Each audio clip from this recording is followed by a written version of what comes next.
All right, Welcome, so everybody. what's up, guys? Welcome to a special chat. It is New Year's Eve, and we got about 45 minutes or so before the hour. And I'm going to ask my friend Mark to go ahead and say the pledge for us, if you would, sir. All right. I pledge allegiance to the flag, the United States of America, and to the republic for which it stands, one nation, under God, indivisible, with liberty and justice for all. Amen. Amen. Awesome, brother. Thank you. Thank you. Thank you. All right, so we got a few people out here with us. We got MCK. What's going on, man? Doing good. Awesome chat just a few minutes ago. Looks like I got my buddy Mark Thomas next to me. Good to see you. Good to meet you. And we'll pass it on to the next guy. Awesome. And talking to Mark Thomas, how you doing, man? It's good to see you. You've been busy. Doing good, Scotsman. Did you? I haven't watched any of your hunting videos yet. Did you get anything? No luck yet. Okay. Hi. Gene, what's up, buddy? How you doing? I'm good. Good to see you, man. Had to change my stuff around. All right. So Good Mark, deal. who was that? Come on, man. Don't let her jump in and jump out.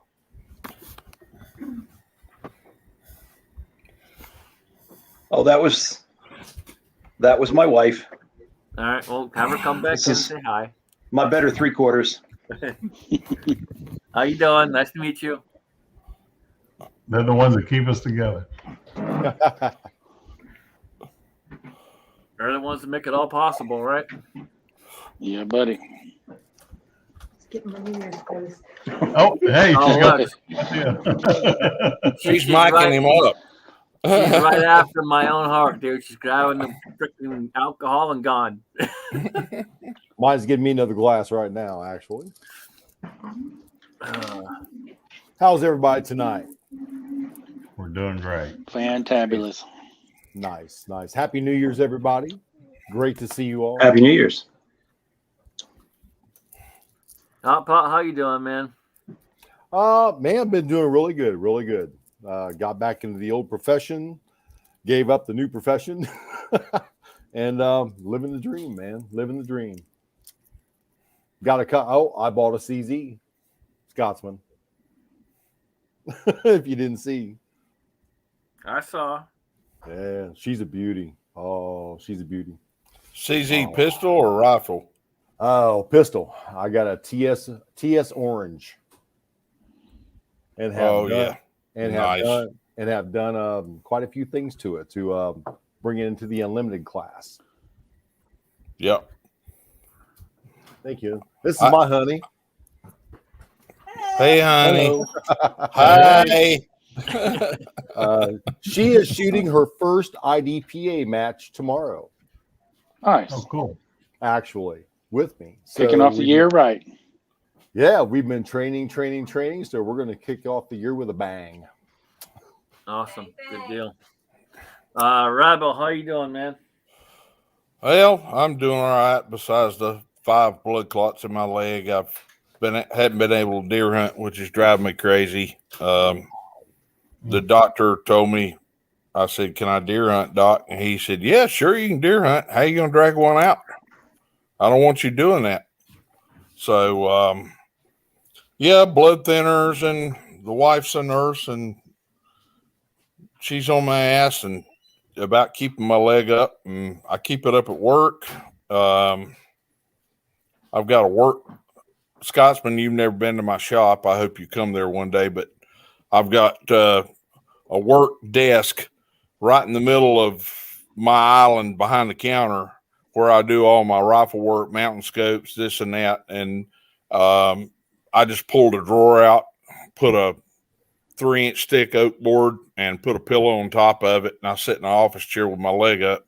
And when someone asks me, "Hey, could you get me?" No, I'm not going to get you. You just go over there and get your damn self. And I just point my finger and I've just been an ordinary old cuss, for the last about 3 months. But hadn't done much shooting at all. as far as reloading is concerned, most of you guys, I don't know if any of you guys know, but I don't cast. I'm into bench rest shooting, precision rifle shooting, long range shooting. I do shoot some cast bullets, but they're mostly stuff I bought and friends have casted for me. So I'm always trying to achieve the tightest group possible I can, and just haven't done that because I can't replace the components I'm using. And I like to give Scotsman a hard time about hating Glocks. So, all right. So I know you're shooting a Glock, but what are you shooting? You shooting 9, 40, 45? What are you shooting? Okay, so back when this whole, I've owned Glocks before, but I didn't really like them. Okay, I've always been a 1911 man, always been a single action revolver man. Love Smith double actions, and so I love everything you love, Scotsman. But I carried a little Smith M&P shield for daily carry. It was light. I have a bad back, and it was light. And when all this BLM crap started, I said, you know what? 8 rounds ain't enough. And I bought a Glock 19X, which is their Gen 5, which they changed the grip angle. The gun points better. All right. And I was like, it points better. When I was like, okay, all right. So I'm going to buy this gun so I can run 20 rounds in this gun, and then have a spare magazine of 20 rounds. So if I have to clear a crowd and I don't have a 12 gauge, I can do it. So that's what I started carrying, and I bought a Next gun belt, which I'll do a review on that some other time. I've worn it for about 6 months. It's starting to kind of peel a little bit on the threads, but it wonderfully, it's a ratchet style gun belt. It wonderfully supports the weight of the gun, which a Glock 19 ain't light if you load it with 20 rounds. Then I acquired a Glock 34 and decided, all right, I think Scotsman inspired me to do this. I'm going to make this son of a bitch a shooter. So I made the John Wick 2 Combat Master. And my partner at the store said, you're the only guy I know that buy a used pistol for $650 and then take an angle grinder to it. And hold on. You spent $650 on a used Glock? No, I didn't. That was the price tag on it. Okay, I didn't spend that on it. I'm not going to tell you. If you spent that on it, I'm going to slap you. No, I will literally drive down there and slap you. I did not. And that won't go well, big man. But that didn't happen. I didn't spend that much money on it. There was some trading that went on, and anyway, I acquired the 34. So I went home, cut it, which I'm not scared of finish problems because I Duracoat stuff. And everybody talks about Cerakote. Cerakote and Duracoat, there's really no difference between the two paints. Okay. You can look at YouTube tests or whatever. Some guys say Cerakote's better. I really have not found the difference in wear. Duracoat tended to lean toward the home hobbyist, and Cerakote tended to lean toward manufacturing. So I've got an airbrush. I've got a degree in advertising design. I might as well use it. So I paint guns. And so I did the slide and did the night sights, put a trigger in it, this, that, back and forth. And the gun shoots, I'm no pistolero unless it's a single action. I'll be honest with you. Well, carrying a Glock, you ain't going to be. Well, it shoots 1.5-inch groups at 25 yards.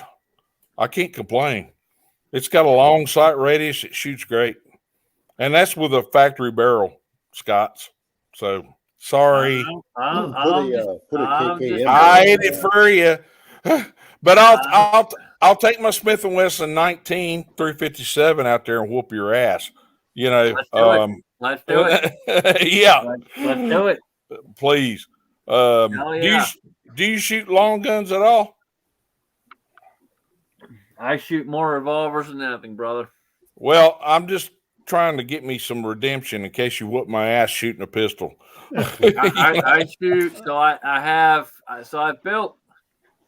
I've lost count how many ARs I put together. So I put together a 6.5 Creedmoor was my first one that I put together.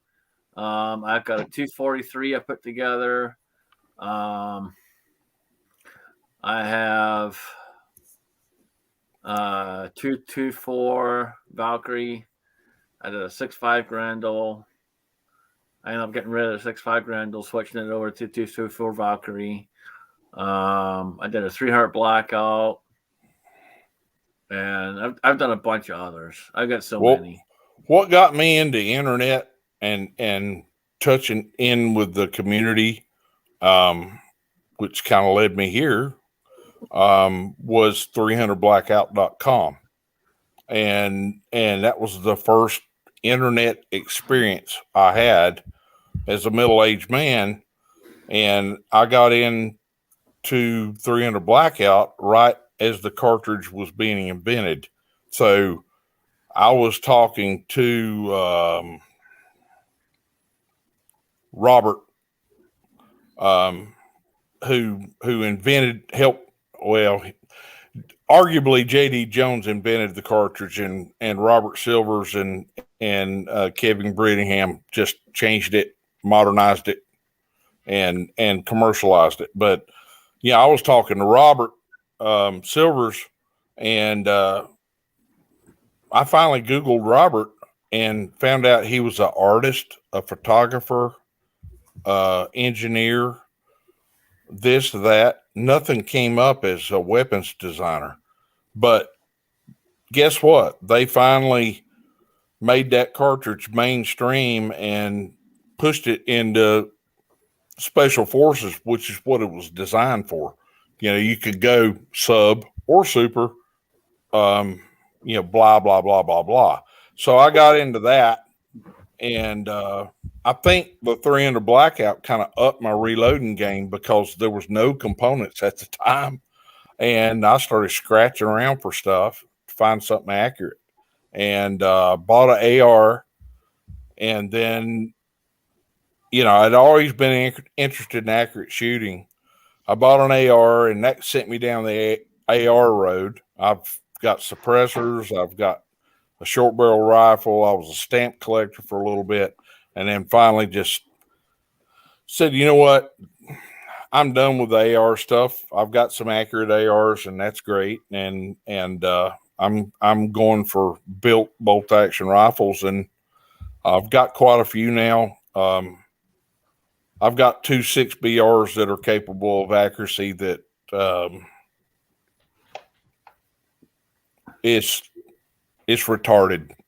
So we have a challenge out there, and Kingpin says it's a video challenge. But here's the thing, Kingpin. I'm gonna make it out there. It's not gonna be a video challenge. We're gonna do the challenge right there with me standing side by side with Mike. Drinking and shooting. and whether it's a drinking challenge or a shooting challenge, I'll kick your ass in both. No, you'll kick my ass. I know you'll kick my ass drinking. Unless I start feeding you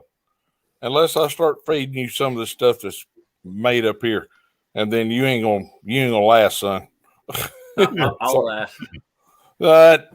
I won't last. You won't last either. Me and you'll be huddled up, sucking pacifiers, cuddled up together. I'm serious. It's you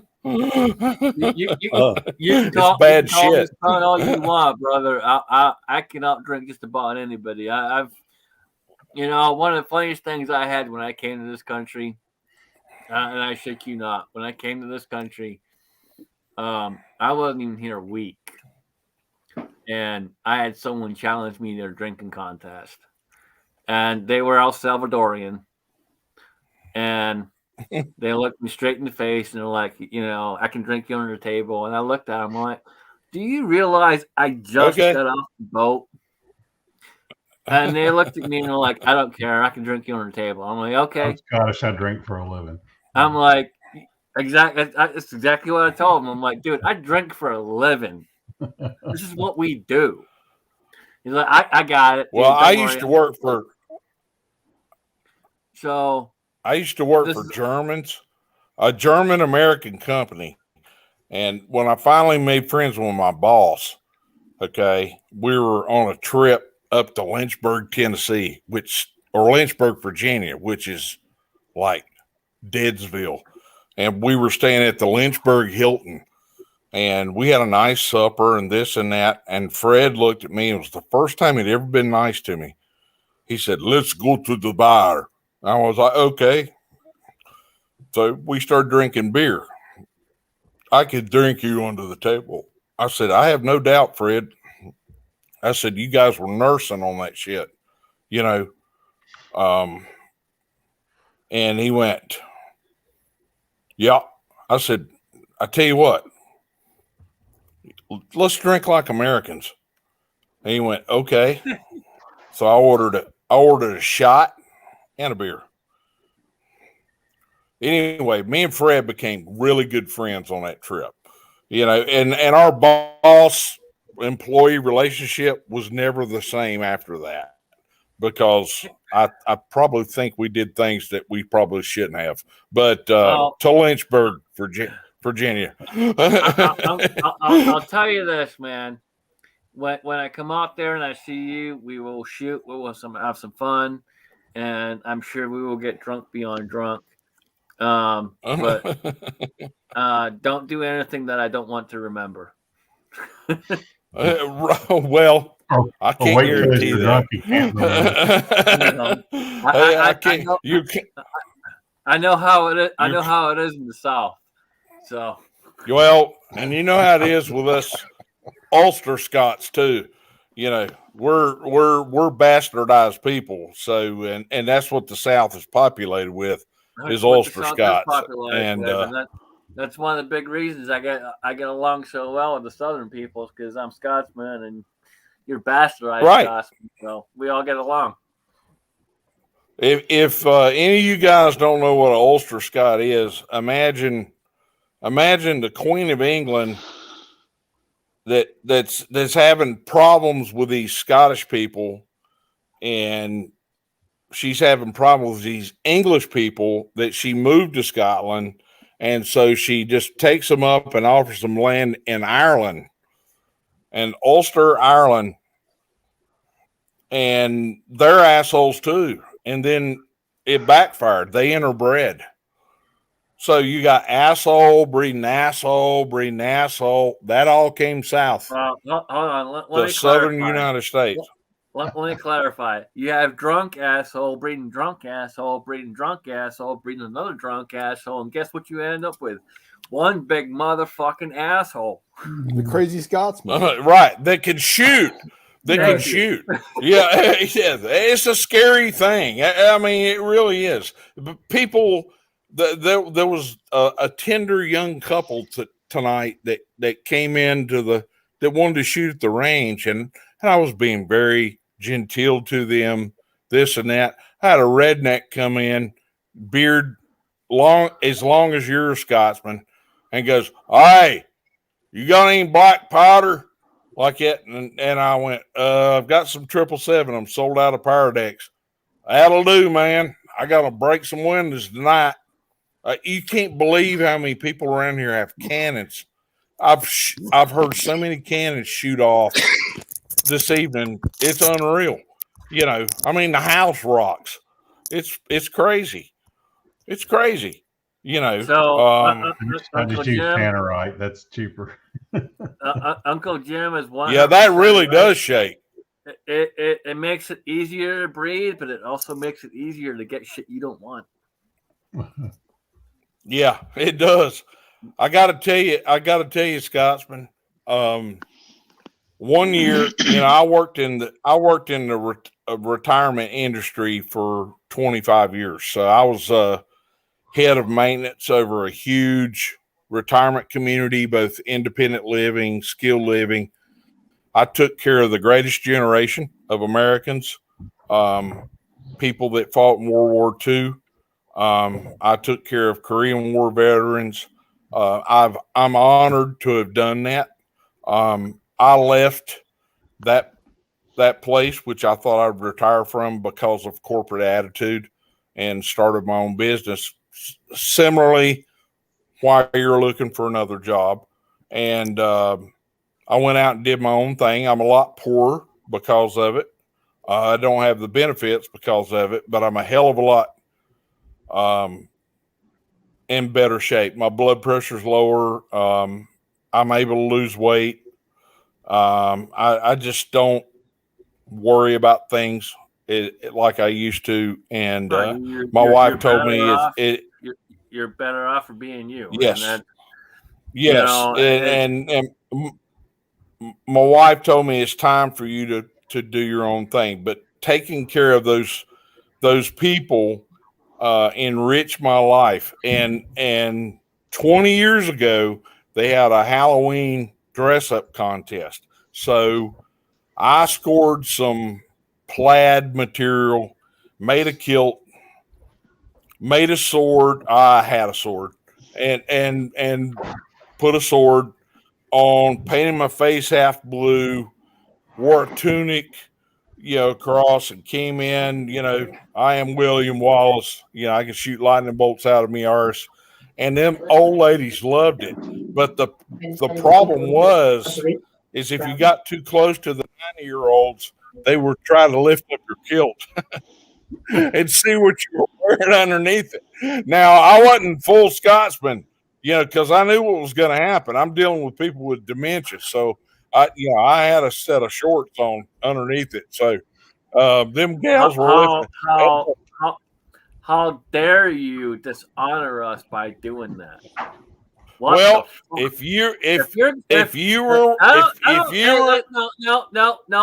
shut up. You're on my chat. Shut up and you listen. You choose to wear a kilt. You wear a kilt the way you're supposed to wear a kilt, or you don't fucking wear one at all. Well, if you were working around old women with dementia, I dare say you probably put on at least a jock strap. Okay. You take the risk when you choose to put on a kilt. You take the risk. Hey, when you work, you take what comes with it. Whether it's old ladies or whatever, you take the risk when you choose to do so. It didn't matter if you were wearing overalls or jeans, dude. You still took the risk because they grab a handful. All right. Well, and I've been groped many a times, and I'll admit it. And look down and go, "You fucking been worried about putting some damn freaking skivvies on when you're wearing a fucking kilt." Well, quit being a fucking pussy. It was just to protect, dude. I don't want 90-year-olds ladies' hands on my junk. Sorry. Excuse me there. Hands on junk is good. Period. All I hear is wah, wah. No. Yes. No. Yes. No. Yes. Well, when they got Vicks Vapor Rub all over their hands, it's probably not a good idea. Exactly. Interesting times. You gotta be there to know.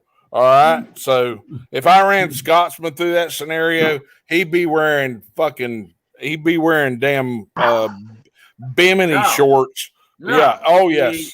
Here's the thing, man. As a true Scotsman, I'll you be don't right wear back. a damn thing under that shit. It don't matter where you at. It don't matter. Well, I have literally been in places and it's been like, okay, I don't know what these women are gonna do, but you know what? Fuck it. It is what it is. I'm Scotsman. It is what it is. You take the fucking chance. You do not put anything on because that is not the way you wear a kilt. Period. And if you turn around and put a kilt on and throw something under that, fucking shame on you. We've not what the cod shame box is on for to keep the you. wind from blowing it up. And not just shame on you, but you need slapped. Like that's some bullshit. That's some freaking bullshit. And if anyone, Scotsman, Irishman, whatever, saw you do that, I guarantee you they're gonna walk up and slap your ass for doing so.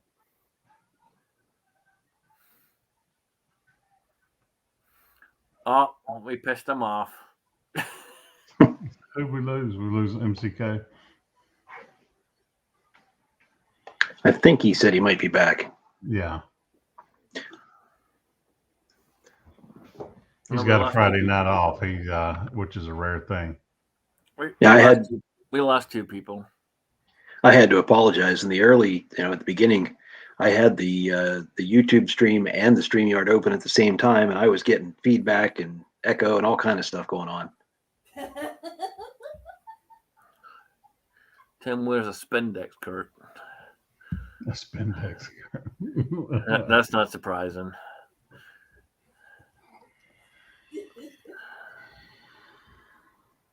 Hopefully Ravel comes back in, and hopefully we get a couple others to show back up.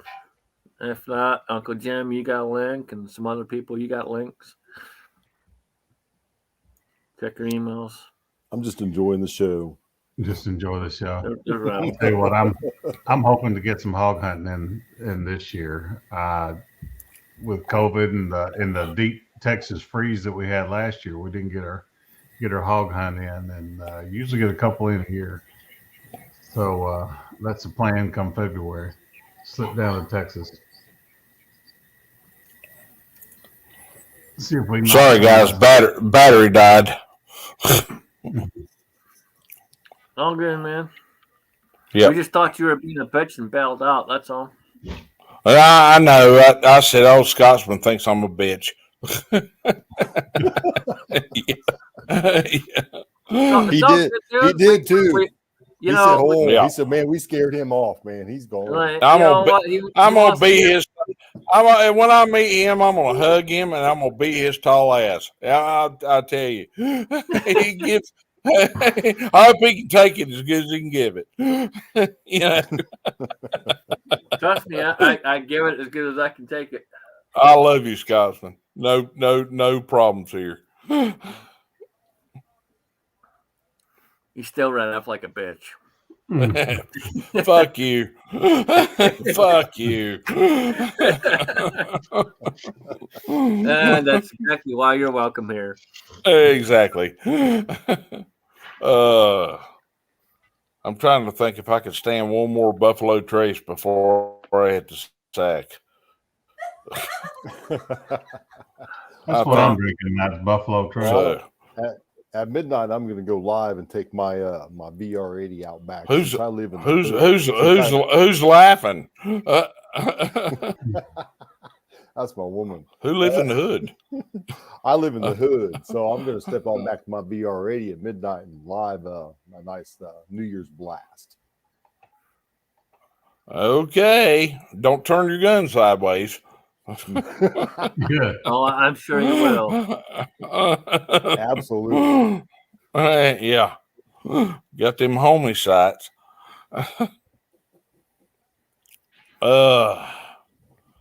I tell you, I missed a perfect opportunity tonight to shoot some things I will not talk about live tonight because there was plenty of boom booms going off. But you know what? There'll be there's 4th of July. So. Did you retract your thing? And Scotsman, if you come down here, you'll definitely get to shoot that. Okay. Yep. No, I will, man. I'll be down there sometime soon. Well, I that's a long trip, and I got a spare bedroom, but right now you can't see the bed because I got 2 houses into one because my mother-in-law passed away, and we crammed my basement full of shit. We crammed my spare bedroom full of shit, my garage full of shit.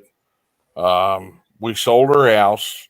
The housing market right here is hot. right now because of Charlotte. And Charlotte's 50 miles away. But these asshole Yankees, no offense to anybody here, are willing to move south, pay for less taxes, buy a $150,000 house for $250,000, and be within striking distance of the city, an hour away. And I got to say, we took advantage of that. And the guy that bought it's from, as a buddy of mine says, Ohio. So as the accent goes, and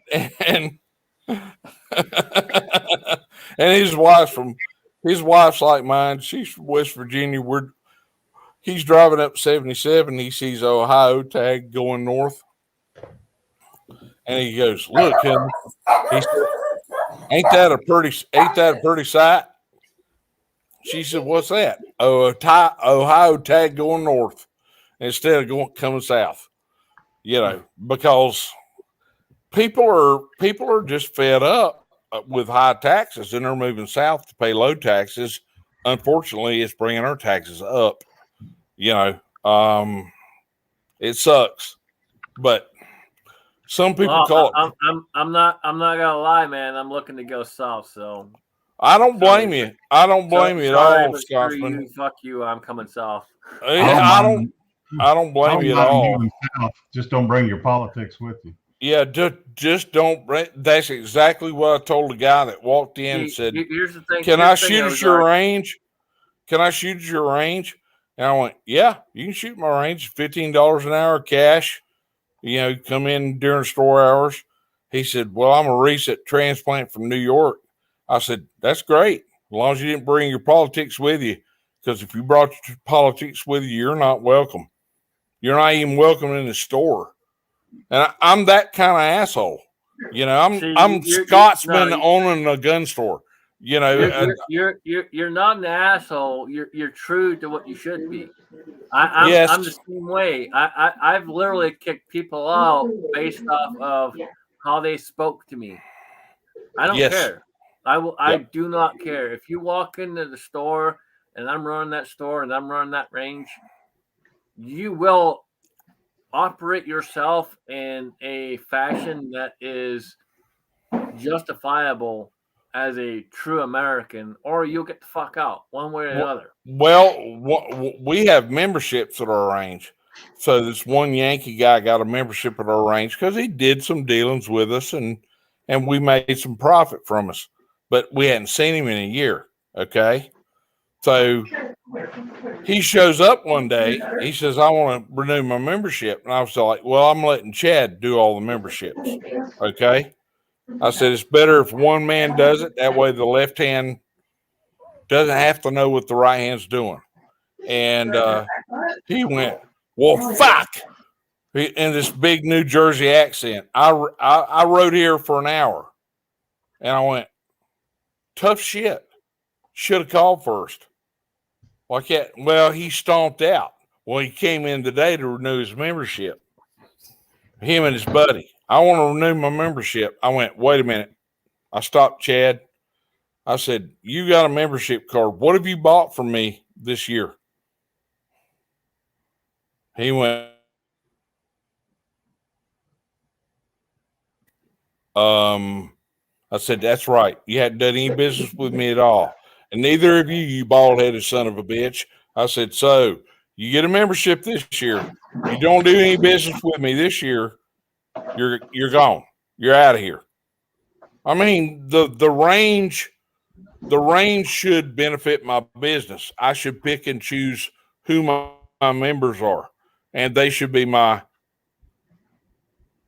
good customers. I should reserve that for people that are spending money with me, not people that don't show up for a year. So I told him, I said, Did you get his number too, dear? There's nothing wrong with taking care of the people that take care of you. Nothing. Exactly, Scotsman. Exactly. Well, I have no doubt. getting back to the thing. I have no doubt, looking at your videos, that you'll outshoot me with a pistol.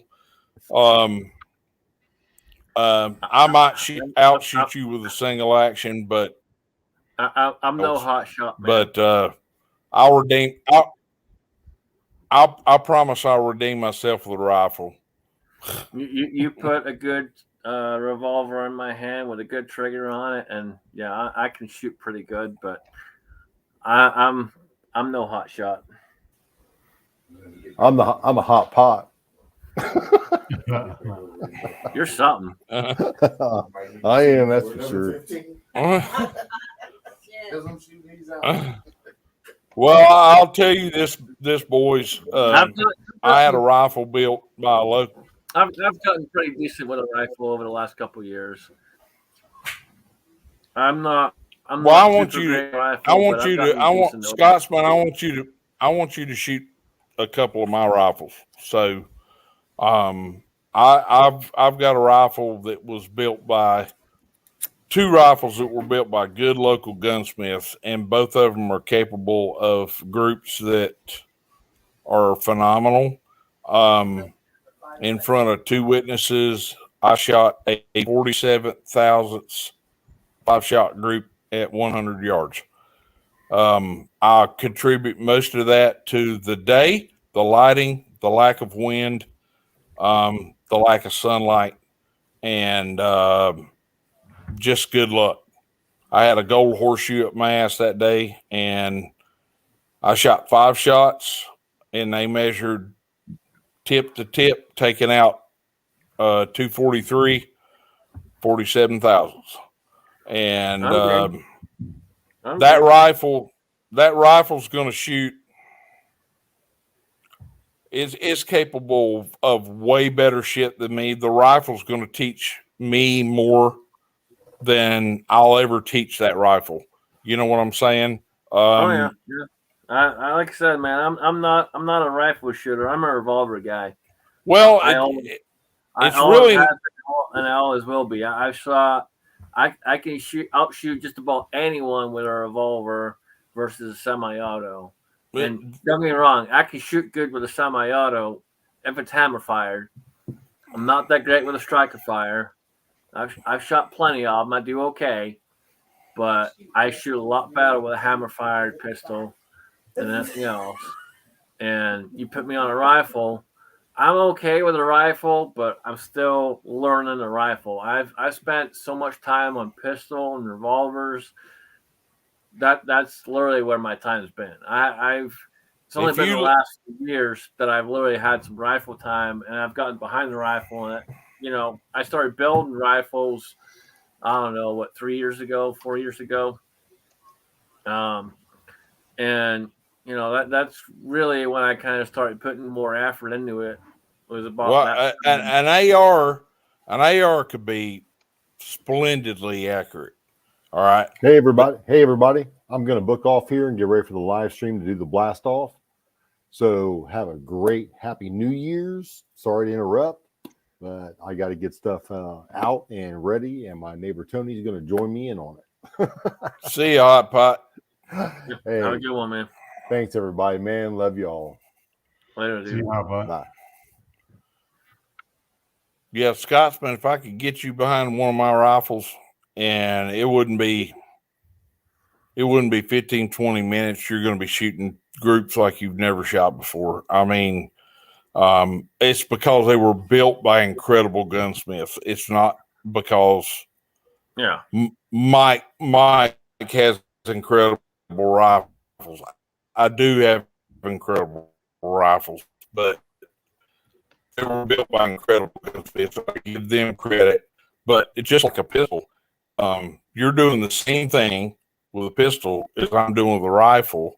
You're letting the gun tell you what it wants. And that's what a lot of guys don't do. They just fight the gun. I want it to shoot 158 grain, blah, blah, blah, blah, blah. Well, what if it likes 124 better? Well, what if it likes this better? What if it likes that better? that's always been one big thing with me, especially. And it took when I got into guns, for example, and we're talking, I don't know what hell, what are we 20 almost 2022? So I've been in guns for about 10, 11 years, somewhere in there. When I got into guns, it took me a minute to kind of figure that out too.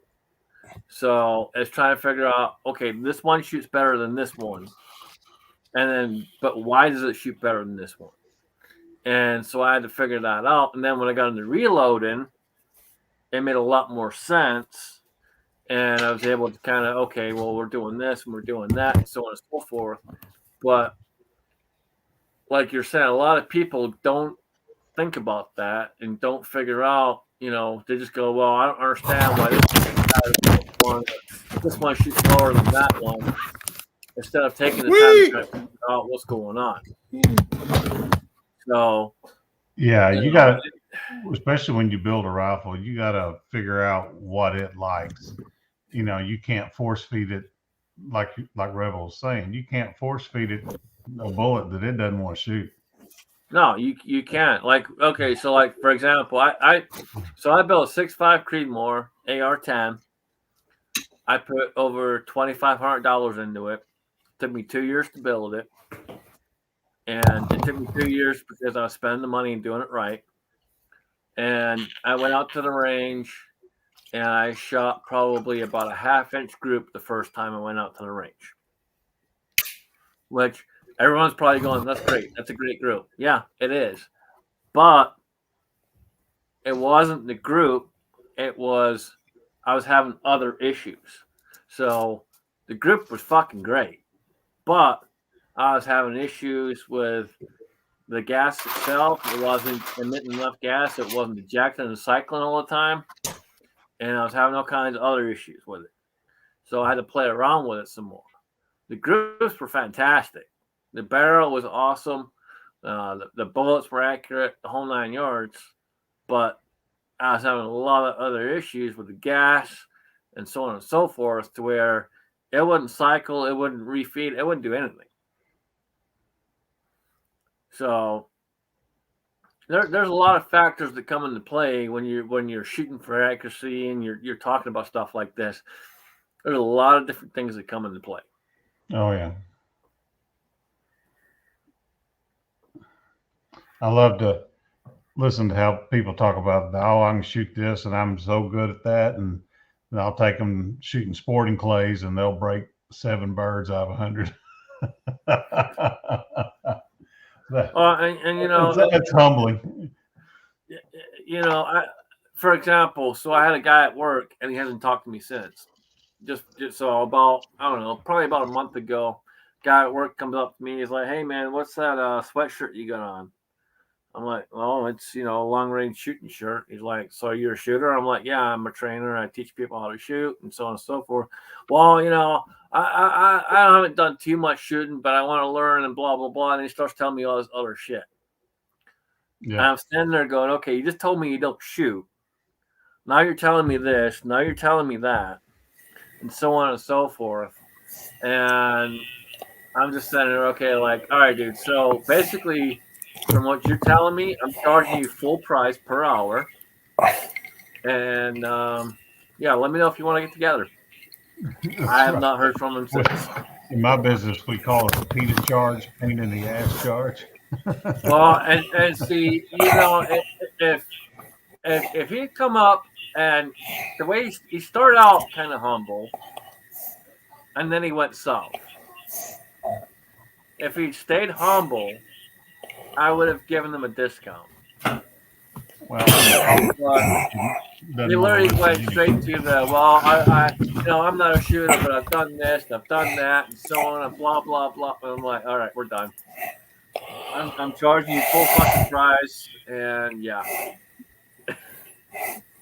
You know what, Scotsman, you were talking about, I got the same problem Chico has, by the way, and I had to switch Wi-Fi connections because my daughter is eating bandwidth like Carter.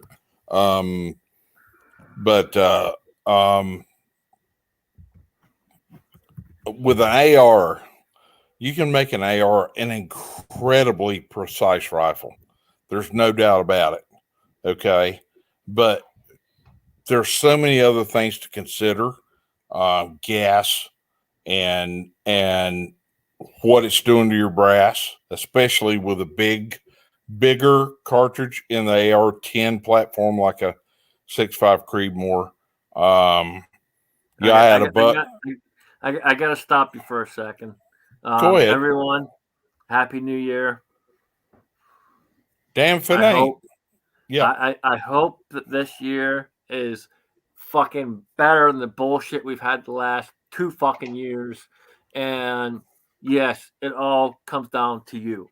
So step Amen. up, quit being a bitch, man the fuck up, and let's make this shit happen. And let's make this a great fucking year. Yeah. I just decided to stay up because my dogs, you're going to hear my Jack Russells here in a minute. They're like, "Arg, you stupid bastards! What are you doing?" You know, the people are firing off all kind of shit. Cranky, You know, I'm not gonna charge you double. I'm gonna charge you triple. And I'm only gonna charge you triple because you're acting like a little bitch. Scoff. Call it like you say it. Anyway, here's the thing. When I go out towards Cranky, I gotta pay toll fees and all the other bullshit. He's paying my fucking toll fees. Just saying. If I'm going out there and I'm gonna teach his ass, he's paying my fucking toll fees. Yeah, well, once you come to North Carolina, you ain't got to pay no toll fees. Once you get past certain, you can decide which southern state you want to land in, dude. But I'm going more towards Georgia, Tennessee, North Carolina, South Carolina, somewhere in there. Well, Jamie and them drove, and Kyle was not in good shape when he got up here. Okay, he wasn't. He wasn't the guy I see on the internet. He wasn't a happy-go-lucky, buzzed guy. You know, he was in pain. You could tell he was in pain. He was hurting. He drove 4 hours, and I can't believe I didn't encourage those guys to drive 4 hours just to come up and see me. But they drove up to hang out in my shop, and I told Jamie, I was like, "Dude, you're not getting any deals here. I mean, primers are. I've got small rifle Magnum primers, but they're $90 1,000. That's just my normal markup. I mean, look, Cranky's being a bitch and crying too. Look, you know what, man? Like I don't pay tolls when I drive to Ohio. Oh God, you know how much fucking tolls are in New Jersey versus fucking Ohio? Well, we don't even. They're trying to do that shit. Ass. They're trying to do that shit down here, you know, around Charlotte and a toll road. And Southern people are like, "Fuck you, we don't like that shit." Toll road in Arkansas. Yeah, not one. Well, it's just like Jamie said. It was a great day. I couldn't believe them boys drove that far to get there, and just to hang out for a few hours. If me and Daniel didn't have to leave, we would have been there too, man. I know, but that's a really long drive for y'all. And it's nothing, dude. Like literally, I've driven down there so many times. It's not, to me, it's not a drive, man. Especially when I'm seeing friends. Yeah, but you're not Southern. See, I would have wanted to put you up. You know, I'm gonna make room. You're gonna lay your long butt out on the couch. I'm gonna serve you biscuits and gravy in the morning. That's fine, man. The next time I come out there, you can put me up. Yeah, well, I will. You know, that's just it. And the wife's one of these people. She's a good old West Virginia girl, and she shrugs her shoulders and says, "Whatever." And if you get on her nerves, she'll knock you in the head. You know, you don't want to piss her off. So, well, I can't make any promises. Well, I'm just saying. I mean, I'm Scottish, dude. I can't make any promises. She's West Virginian. It's worse. Trust me. All right. All right. I'm just telling you straight up. There's no fucking promises. Well, there ain't. You can't piss her off anymore. One of my buddies that's laid up here I'm before. sure I can. I'm sure I can. I'm Scottish. Just don't try it. We can piss people off pretty quick. Just don't try it. When you That's a natural habit. It's not like I'm trying. It's just a natural habit. Yeah, but when you meet my wife, you'll be a little bit humbled because she's a nurse and she's a hardworking gal, and B, she didn't take any crap off anybody because she's a hillbilly. Here's the thing, man. I'm sure when I meet her, she's gonna like me, and I'm gonna like her. It's not gonna be an issue. Mm-hmm. That's exactly right. Me shit, I'll give her shit, and we'll get along just fine. That's exactly what she expects. That's exactly what she expects. And that's the way it was around my old hunting camp, which is unfortunately, I wish I had some sort of service for it. It's dead now. All my old guys, I don't know, smell it. I don't know. I can't tell. You can't smell it? Tell the milk's bad, honey? I don't drink milk. What do you want with it? You're handing me a whole gallon of milk and I'm on the computer. Smell it. All right. If it smells like ass, it's bad. All right. Jesus. 17-year-old. All I hear is wah, wah, wah, wah, wah. 17-year-old. Motherfucker. 17-year-old daughter's wondering if milk's bad. I'm like, smell it. If it smells like ass, it's bad. You don't have to smell it. Just look at it. You can tell by looking at it. Yeah. I know. Anyway, my old hunting camp, all my old buddies are dying off. And I made friends with guys that were 20 years my senior when I was in high school. And they were all hot rodders and hunters and they're all going away. And the times we had were priceless.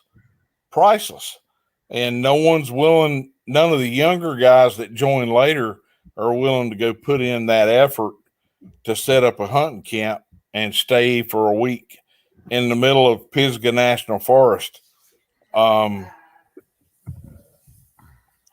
it makes me cry. It really does. I come to those dates when we used to go hunting and it makes me want to cry. It really does. I miss that so bad. That camaraderie and joshing around and giving everybody shit,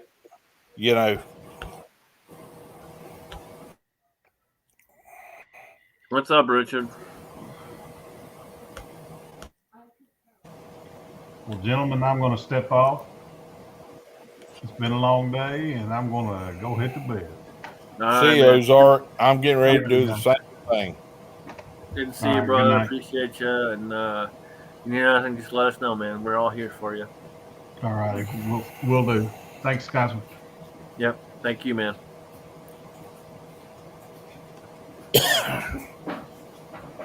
But anyway, I do miss that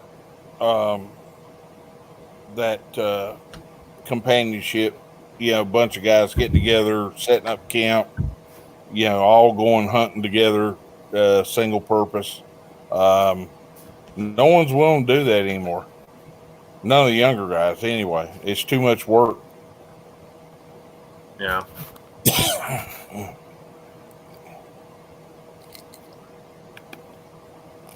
What's happening, Richard? How you doing, man? Not too bad. Good morning. How are you? It's just all gone right, 5 buddy. o'clock. Just gone 5 o'clock here, so yeah, I got back up. Oh Lord, we're talking across the Atlantic. Yeah. Oh yeah. He's across the pond, man. Yeah, it's just coming up for he's already been celebrating for way longer than we have. Yeah, yep. I've had me rum tonight. This morning. Rum. Yeah. Why is there never any rum? I'm not a big rum drinker, but you know. Yeah, I me- have. I had a bottle of white rum given to me this Christmas, Bacardi. So that Hey, you know I'll what, nearly man? It's free. It's nearly free. finished I'll it. take it all day long. That's it. Yeah. I'm drinking That's Buffalo Trace. Yeah. Buffalo Trace Kentucky bourbon. Nice. No, It's I will clarify something for anyone out there that's watching and people in the side chat. When I say I'll take it if it's free, I don't mean if you give me Budweiser that I'll take it, because if you try to give me fucking Budweiser, I will shove that shit up your own fucking ass sideways. Shotgun Yeah, target.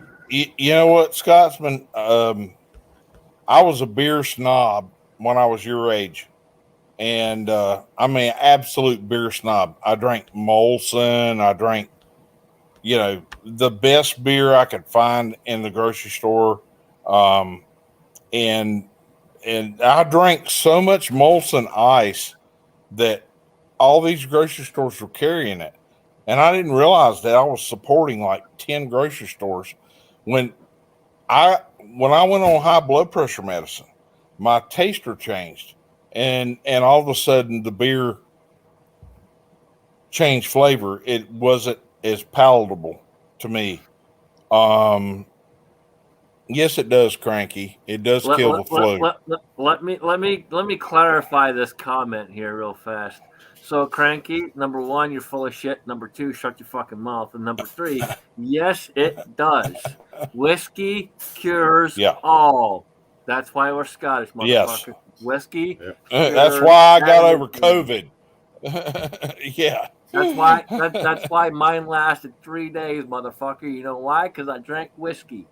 And I had to fuck up. I drank whiskey and I went to work. But anyway, my taster changed, and I was like, this don't taste good anymore.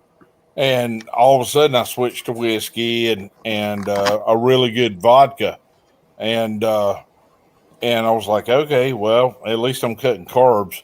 But I've constantly searched for a beer that I really like, and I do still like craft beers, but I like the lighter variety now. The more my son still drinks, Guinness and all the dark stuff. I can't handle that anymore. I'm like, I can't chew my beer. I'm sorry, that don't get it with me. So Yeah, I like the darker beers. It just depends on the time of year. I've never been a real Guinness fan, but the other darker beers we get over here, like 6X and London Pride and stuff like that, I like. And when I was in Flex, I'm drinking a nice porter right now, so yeah, porters are good. Porters are damn good. I drink a lot of porters and stouts, Russian imperial stouts, stuff like that. I drink a lot of dark beers, but generally your dark beers don't come out until end of the year, beginning of winter kind of time frame. Unfortunately, And here in the South, now that they've got craft breweries popping up everywhere, and we've got craft distilleries popping up everywhere, which is cool because we get some pretty cool liquors, but we get a lot of fruit accented beers that aren't like winey, but they're just a hint, of this or that, like spring and fall and Christmas. And I drank a Christmas porter here not too long ago, and I thought you're not going to like that because it's darker, but it was really good, and I was happy with it. There's a grocery store up here where you can go belly up to the bar and try beer, try a craft beer and or several craft beers, and then go shopping. So I can get lit and then go shopping if I want to, which I like. I've been to a couple of places like that over there. When was it Louisville? When I was there for the NRA show, I went into one bar and you could try all the little samples in like half pint glasses, and then once you found one you like, you just stick to it, But there was like a sampler tray, so all the ones they did, you try each one, and then you find one or two that you like. Well, And Flagstaff's Gatlinburg. Next time you're over here, if you go visit Gatlinburg, Tennessee, they've really celebrated the whole moonshine revelation, which is really not moonshine. What you're hitting these distilleries, it's a lot of the stuff they're making is flavored vodka. Okay, so they're brewing a very neutral spirit and they're adding some flavor into it. And it's really not what you get out in the woods. And trust me, Richard, I know because I've been in the business. In North Carolina, it's the home of moonshine. Yeah, I've never had any moonshine. Yeah, Not yet, well, anyway. real good moonshine. I mean, honest to God, good moonshine should be about 110 to 120 proof. You should be able to slap the jar and look and get frog eye bubbles, and be happy with that. And you sip it, and it doesn't have any of that skunky corn flavor. That's someone that knows what they're doing. They've sprouted the corn, they sprouted the barley, they've run it off and mellowed it that way. Brandy, I've got some homemade apple brandy here that came 5 miles from me, and the old man that made it, well, he made it about 125 proof, and that's a little hot for brandy. Trust me, I was expecting SpaceX to call me for extra fuel, and I talked to a buddy of mine that actually does moonshine, and I said, how can I proof this down and do it right? And believe it or not, it took a half teaspoon of cold North Carolina well water to get that to 100 proof. Just a half teaspoon for a quart. And it was amazing to me. I'm like, what's the chemistry behind this? Yeah, it's nuts, but it worked, and it's palatable, and it's no doubt it's made pure apple. It's not corn flavored or apple flavored corn. It's pure apple. But there are plenty of people here that are trying to shit people, and they'll make corn whiskey and stick fruit in it and tell you it's brandy. Those are money makers versus craftsmen. Yeah. Well, just for shits and giggles, I'm on beer 21. I called that an hour ago. I'm off. So Yeah, I stopped drinking a little while ago. I went back to bed, and then I got back up, and I was fiddling around, and was it Second Amendment education was on, and then he just finished, and I just going to watch something else, and then I noticed you were live, so I thought, all right, I'll jump over here. I thought we'd go live. I was on with Jamie, and I was like, there's a lot of people. I was waiting for Sunday. Why not? Yeah, I was waiting for Sunday with you, but yeah, you. Here's what I've been waiting on. Willie's coming on. I have not seen a New Year's with my eyes open in probably 10 years, and this is the first brand new Year's I've rang in, and I've rang it in with you guys, and hey, that's great. So let me clarify something real fast, and then we'll get Willie on here.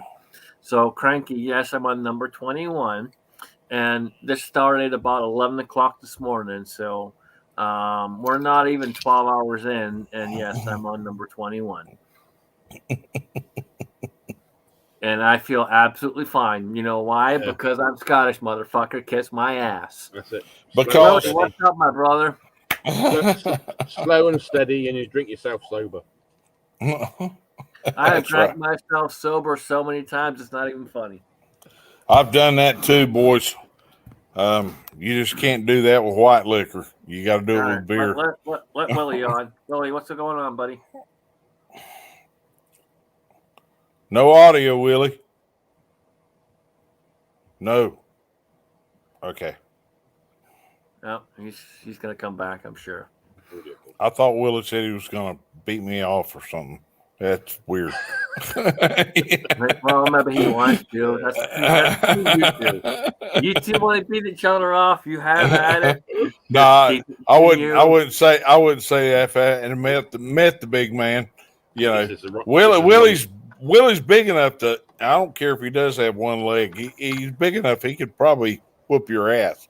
You know, Willie would crush you with his pinky. Yeah, he's big. He's a big guy. He's a big boy. Yeah. Yeah. Willie's as tall as me and about 3 times as wide. Are you that damn tall? I'm tall, brother. What are you, 6'4"? Yep. All right. Well, if I ever introduce you to John, my buddy that lives up the road, okay? Don't prod. Don't prod. Just don't. No, I got to. You can't tell me don't prod and expect me not to prod. Look, you're my friend. I don't want you to get the shit knocked out of you. You will, okay? Look, He is. Dude, you can't fucking turn around. Richard, back me up. You can't turn around and tell someone not to fucking prod and then go, hey, you know what? I'm gonna introduce you. I'm gonna watch my friend hit the ground bleeding, and I'm gonna pull a gun on another friend and say, don't hit him again. You know, don't do that. Just don't do that. He's a quick-tempered son of a bitch. So, but you'll like him. You'll like him. So I'm 6'2" on a good day. Well, 6'2" on a bad day. 6'4" on a good day. So I have a pretty fucked up back, and so yeah, me too. Me too. If my back's in good shape and I'm standing up, I'm actually standing up straight. I'm 6'4". If my back is messed up and I'm not quite standing up straight, I'm like 6'2". Yeah, I'm that way too. Except it's 6'1", 6 foot. You know, it's. I've got a pretty jacked up back too. I think that all comes with age. I got a number for another chiropractor. I'm going to give him a call Monday and see if he can do any better than the other one, because I'm not getting anywhere. I've been at this chiropractor for over 2 years and I'm not getting anywhere. Well, my sciatic nerve's been goofed up forever, but you know what? My leg hurts so bad right now that I'm not paying attention to my sciatic nerve. So, and I've been sitting around on my ass with my leg jacked up. So, yeah, my sciatica hadn't given me any problems. Like last week, I went to work, and I probably shouldn't have, but I went to work all week last week, and I basically just took ibuprofen to get me through. And I just packed them in. Yeah, that's not me, man. I hate taking pills. I hate taking any medicine whatsoever. But I literally just pack them in so I can go. Me to work. too. Yeah, as long as you're having plenty to eat with them, you should be all right. Yeah, I had plenty. I had plenty. See, of water I can't even. I had plenty of water and other stuff too. But yeah, I got messed up on them a couple of years back. I had a Achilles tendon gone on one of my feet, and the doctor just said, "Oh yeah, just keep taking ibuprofen." Well, I had to take so many, it was unbelievable, you know. And then I ended up, I had bad guts. I went back down the doctors, saw a different doctor.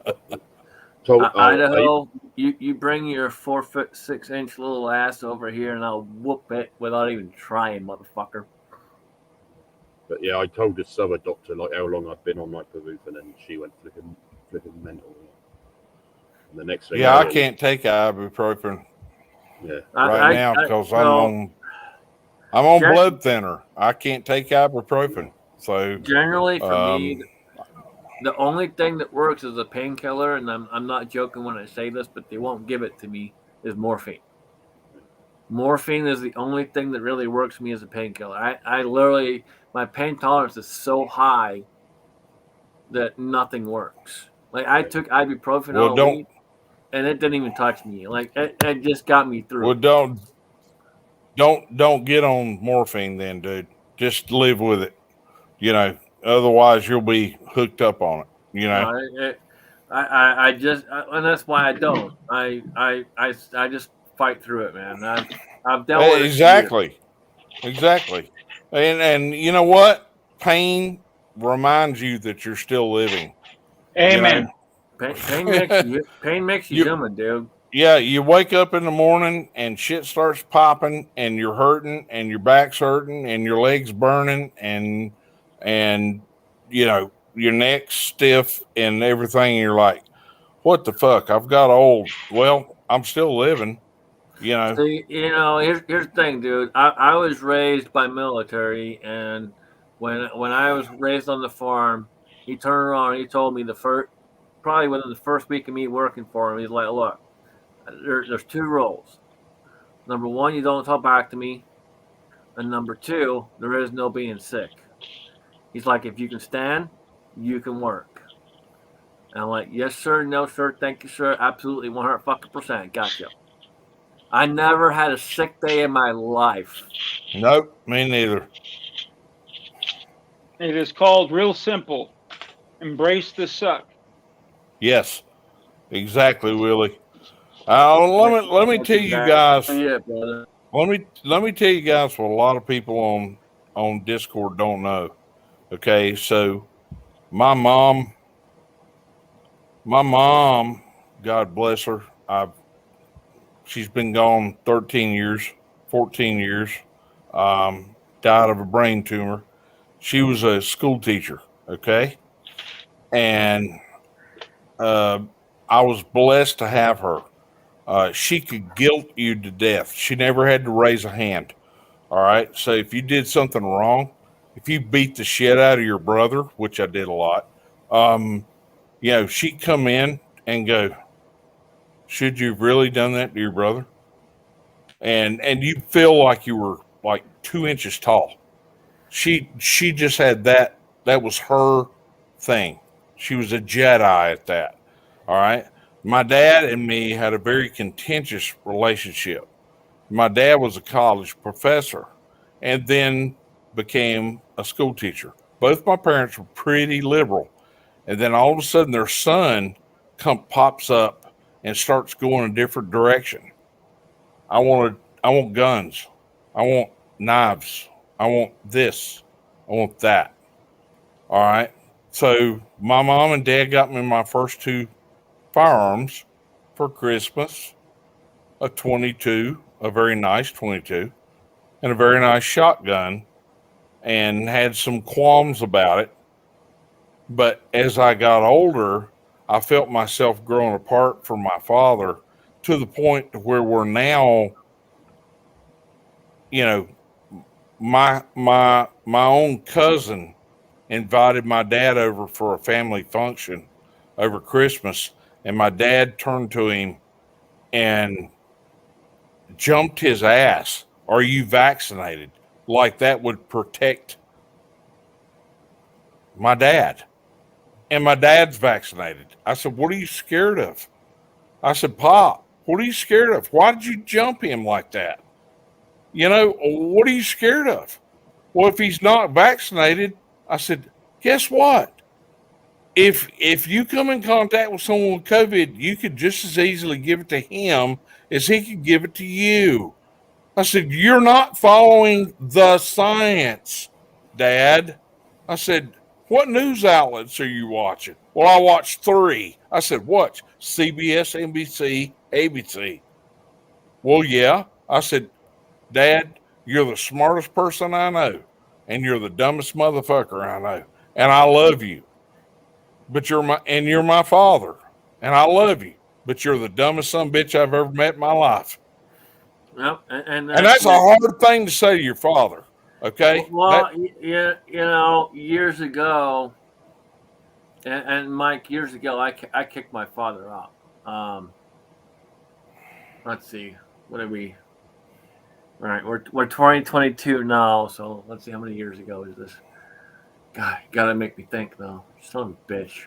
It doesn't matter. Fuck you, Mike. You're making me think. It doesn't matter how long ago it was. Just tell the story. Let's see. It's probably about 20 years ago, roughly. About 20 years ago. I kicked my father out because my father was a piece of shit, and he cheated on my mother, and I wouldn't stand for it. He showed up the one day, came to the house. They were already separated. Came to the house and tried to get in, and he had his phone with him, and he's like, "Hey, I can't read these messages. I don't know how to."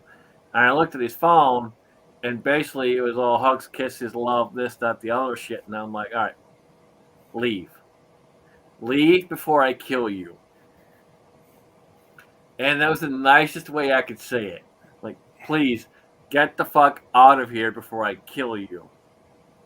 And I chased him about 1.5 miles up to the bus before he jumped on the bus.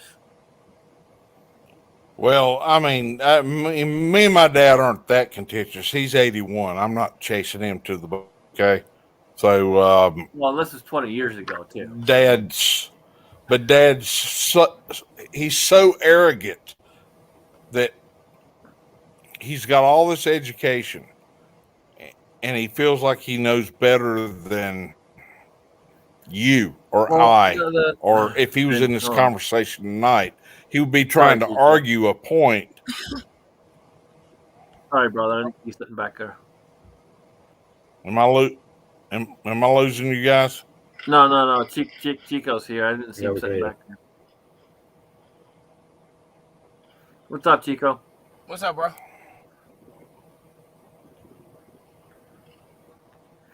Happy New Year, man. Happy New Year to y'all, man.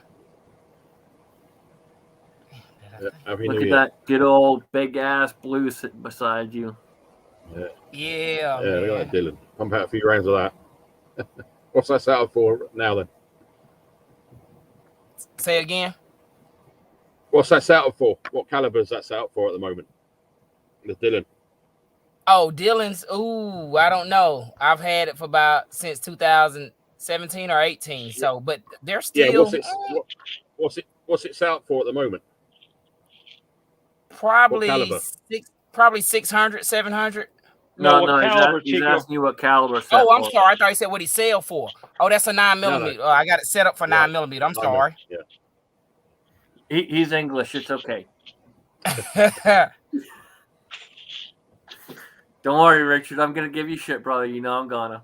Yeah, don't worry about it. I had to order parts to change my 450 over to large primer. I was so pissed when I sold some of those parts I got from the guys, Chico. I sent some tubes to Jerry 1911, and my large pistol primer tube went to Jerry 1911. So I had to order from Dylan. Were they expensive or they were kind of? It was $22 for the tube. Oh, that's not bad, man. Not bad at all. But the thing is, I called an hour later asking for another part, and the guy goes, "Oh, if you would have got me on the phone, I would have gave it to you for free. But since you got her, she charged you." I'm like, "Yeah, cool. That makes me feel good now." It didn't matter. I needed the part anyways. Yeah, you just got. It all depends how you talk to him. Oh yeah, no, I was straight up and honest. I said I missent it to somebody else. I basically lost it, so I'm gonna buy another one. And I asked my wife, "Is it okay if I bought one?" And she said, "Yep." Gunpowder Beauty, what the hell is up, girl? How the hell are you? And happy fucking New Year. Happy fucking New Year, man. How's it fucking going? Much better now you're here. I was just gonna say that. Well, thank you, darling. I hope everybody is out there is having a happy new year, and I hope everybody's being safe. And, you know, I'm having the fucking lovely sober time of my life. Bitch, why are you sober? 'Cause I'm fucking knocked up. Why else would I be fucking sober? You gotta stop that shit. No shit. Practice is half the fun. You got two choices. You got number one, tell your man to stop doing that shit, Or number 2, stop opening your fucking legs, woman. What the hell? Listen, okay, listen. All right. Now you're just talking a whole bunch of nonsense, okay? Because once you're married, it's the best way to get over a fight. Wah. Makeup sex is the best kind of sex, okay? Yep. He just hasn't caught on to why I picked so many damn fights. You know, I can't really say I've ever had makeup sex, so I don't know. Oh, dude, you are totally missing out. Now, see, if he would just sit there and buy me an AR-15, a 44 mag, and a 50 BMG, I'd probably be the happiest fucking girl in the whole wide world. But, you know, since I don't have any of those, I'm a little fucking cranky. So you open your legs. Hell yes. If I can't listen, if I can't get a blast from a gun, I'm gonna get it one way or another. Don't judge me, fucker. Don't judge me. I ain't judging you. It sure sounds like you're judging. If I was judging you, you think I'd send you a fucking link? Yeah, so you could bring me on here and make fun of me. I know how you work. You ain't got to fucking sugarcoat nothing. You ain't hiding nothing. I don't sugarcoat a fucking thing. You know that. I know. That's why I like you, because your name ain't Willy Wonka. It ain't your fucking job to sugarcoat a damn thing. No, it ain't. Hey now. Willy Wonka comment. I don't get paid for that shit. Fucking Willie don't get paid for that shit. Well, he also don't work in a chocolate factory. But I'd like to. My diabetes wouldn't like it. You and me both. Shit, you and me I both. was gonna say his fat ass would like to, but it wouldn't do well for him. Mm-mm. So, Gunpowder Beauty, how far along are you? I am right about 29 weeks. Oh, you're almost there. Almost. Me and Texas are in competition on who's going to get bigger faster, so I think I'm fucking winning.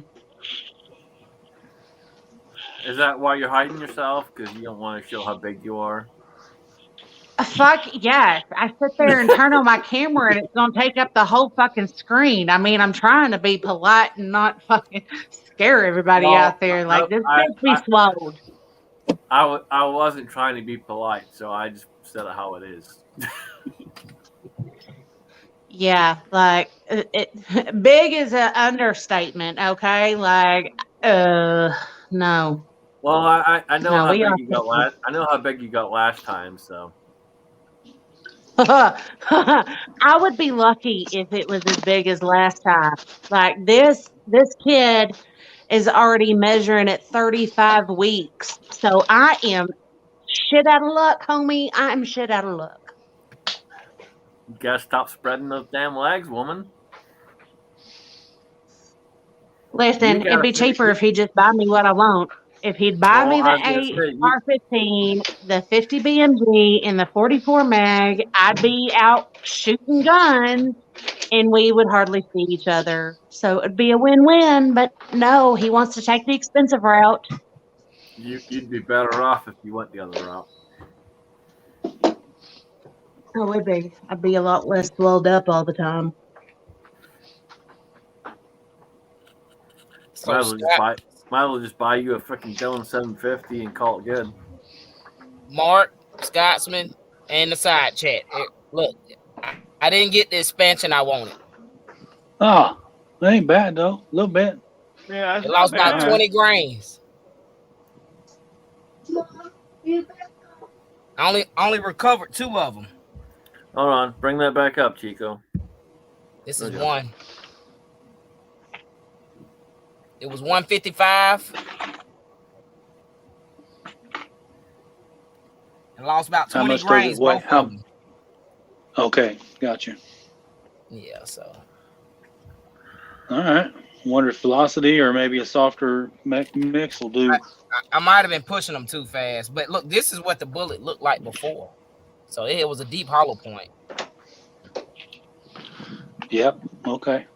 So it lost the And what do you put that into? A 20-inch lever gun, 357. Oh, Yeah. What target did you put it into? You said caliber, right? No. What No, target? target. Did you shoot Oh, it water- into? Water some jug, denim right? and some water in a box. Right. But that first box caught it. So it didn't even pierce the second box. The box was 24 inches, full of water, a bag. So yeah, I think I was pushing them a little bit too fast.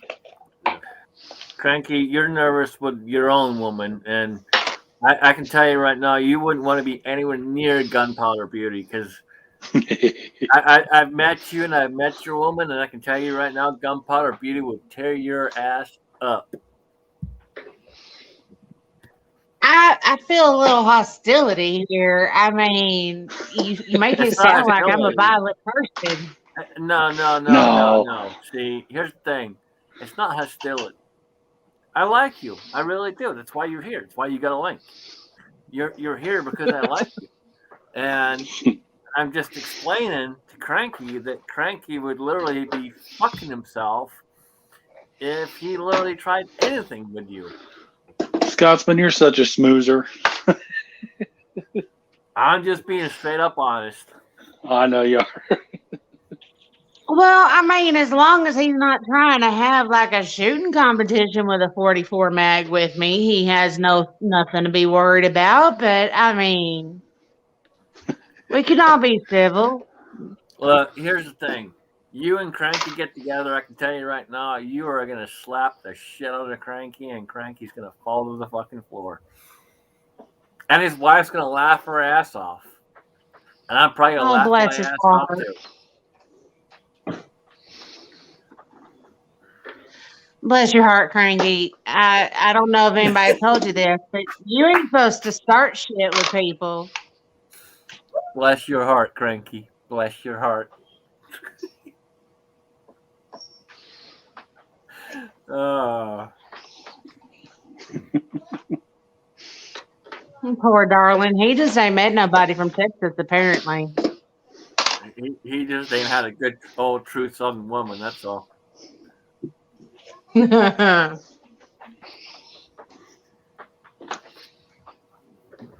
He's got problems. It's okay. Well, I mean, don't we all? But we all kind of hang out, isn't it? We all got problems. Yeah.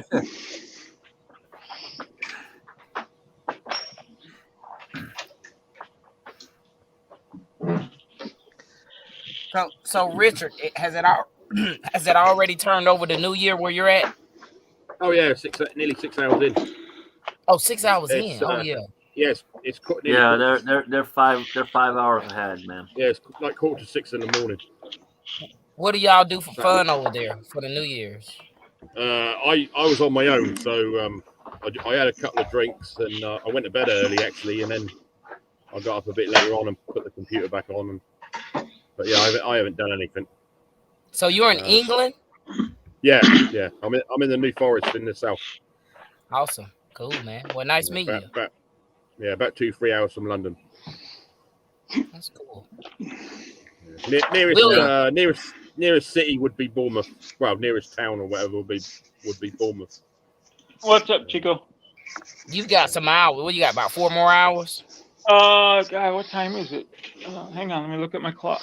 He's got what, 3, 2?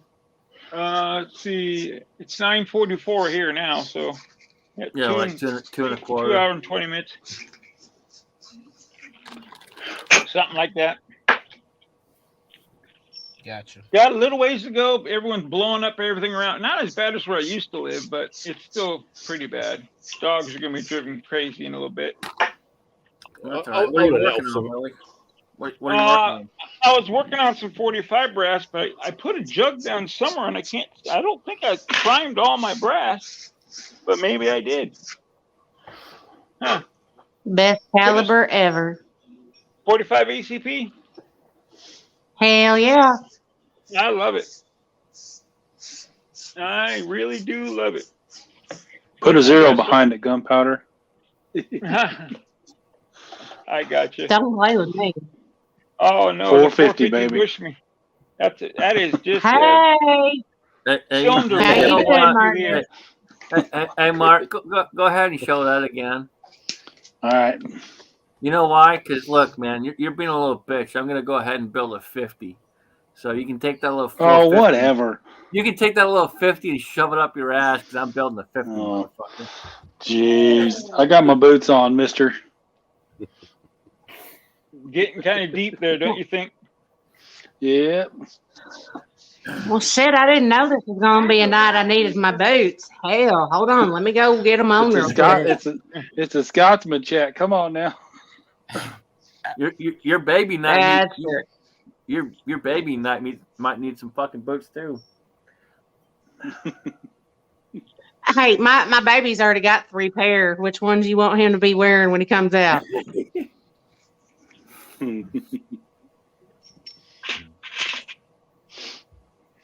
Gosh dang it, where'd that brass go? I know I got a big bucket somewhere. Oh well. I'll find it when I don't want to do it. I could load some Grendel while I'm here. No, I've been looking. I'm gonna go ahead and take care of the 50 AE build I was gonna do. So we're gonna knock that out. That'd be good. Finally found some parts that are decently priced, so go ahead and we'll knock that one out.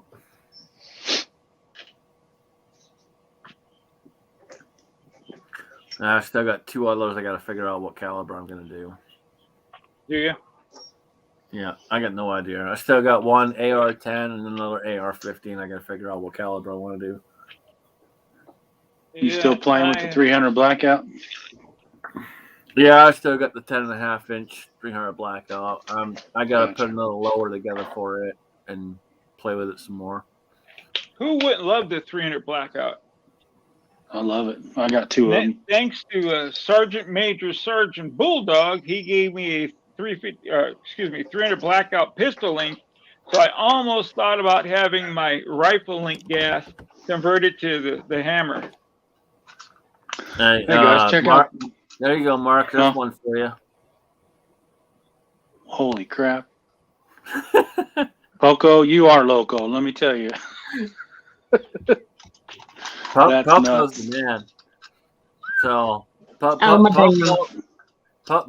if you guys don't know Poco Loco, go check out Poco Loco. But Poco is. Oh, he's been around a good while, ain't he? He's been around a good while. He's a good dude, and he sent me a Christmas present, and I appreciate it very much, brother. I really do. He sent me a T-shirt, and thank you for that. I really do appreciate it. So look at this crazy spring in the Duramag. Blow me up, Scotty. Wow. They just packed it all down to one end and then stuck out the other part of it. I don't understand that. It's for the 450 Bushmaster. Does it feed okay?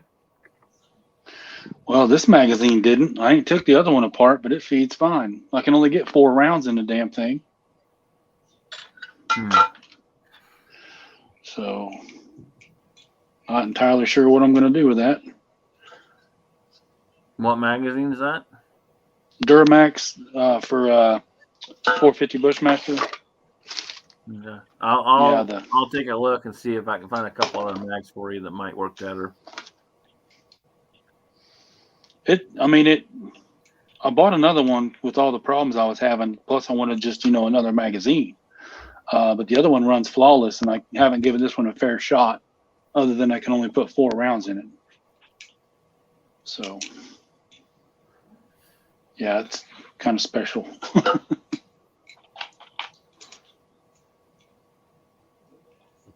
So how many was that magazine supposed to hold, Mark?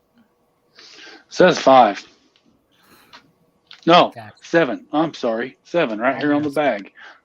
There is no freaking way I'm getting 7 rounds in there. So, Bald and Curious is out there. Happy New Year's, brother. Appreciate you. Bald and Curious. Happy New Year's, brother. Happy New Year's, Val. Yep. Happy New Year's, buddy. So does Richard do any reloading? I have done in the past. Yeah, I've done 44 Magnum and 45 ACP. What else have I done? 9mm a long time ago when we still had handguns, like.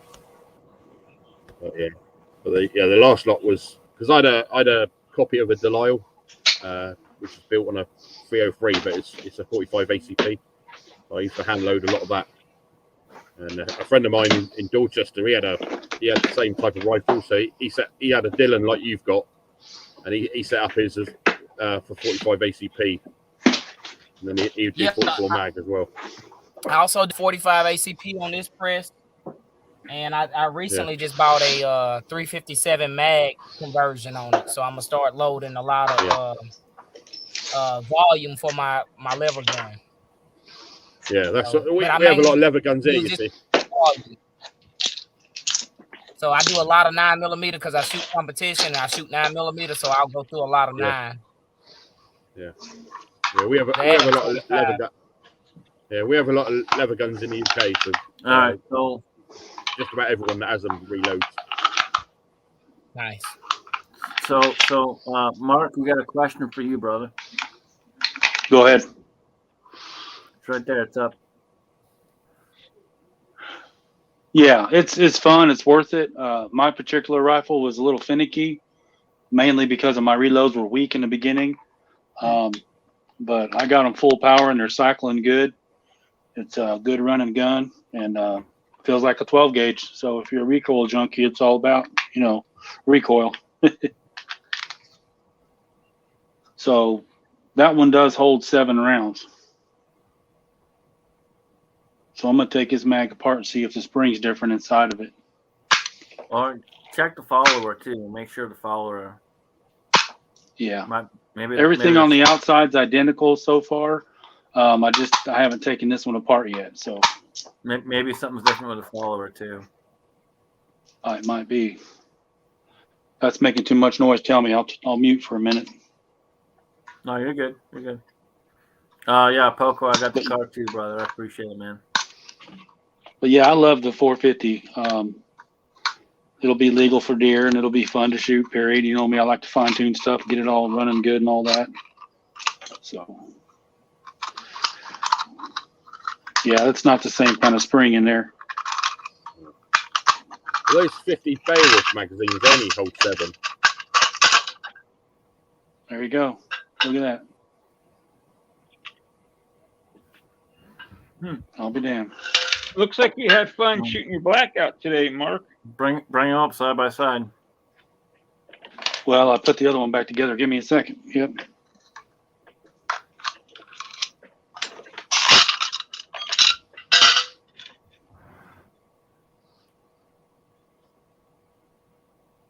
That's pathetic. They're going to chintz out like that. You got the gathered up spring on one side. You can't get 4 rounds in that mag. This one will hold 7. So everything else is identical, boys. Yeah, everything else is good to go. It's crazy. That's crazy. Well, I may sacrifice. I got another junk AK mag. Can you call the company back? I was gonna say call the company and have them send you a different mag. Yeah, I'll take some pictures and I just might try to modify that spring, cut it off, and see how lucky I get with. I wouldn't even waste your time, man. I'd call the company and go. And you know what? They may tell you to keep that other mag. Well, that's okay. Yeah, I'll wait till I take pictures and okay. Yeah, if they tell you to keep it, then modify it. I wouldn't modify it. I wouldn't modify it until you've called them and talked to them at least. All right. Because I would assume those mags ain't cheap neither. $24. Yeah. Yeah, that ain't cheap. My Ruger, my Predator 308, the dang mags for that thing is crazy, man. They got to be $30-$40. I think the standard mag came with like a 5-rounder or something, but if you want like a 10-rounder or even another 5-rounder, they're like $35-$40 or more. They get up there pretty quick. And it's what they call a A6 magazine. It looks like your standard AR magazine, but it's not. So. Oh, ACS or whatever. Yeah, AICS magazine. So Okay, yeah. So my bad. I'm not any of y'all in the side chat. If y'all said something, I'm sorry. I totally forgot about y'all out there. Yeah, I'm not looking at the side chat either. So if anybody's got a question, Scotsman, let me know. Yeah, I'm throwing them up when people put them out there. Thank you, sir. I've just been going back. They're just kind of talking to each other right now, which is okay. Not wrong with that. Oh yeah, good stuff. Just glad people can show up. We can hang out and enjoy each other's company for a little bit. Heck yeah. Just glad to be here, my brother. Yeah. Just glad to be here. Yep. Good to see you, Willie. Good to see you. Good to see you too. I like that 300 blackout you did today. Yeah, I'm Looks like pretty you had a lot pleased of with fun. the yeah. Cranky, you're being a 110 bitch. grainers. Mm-hmm.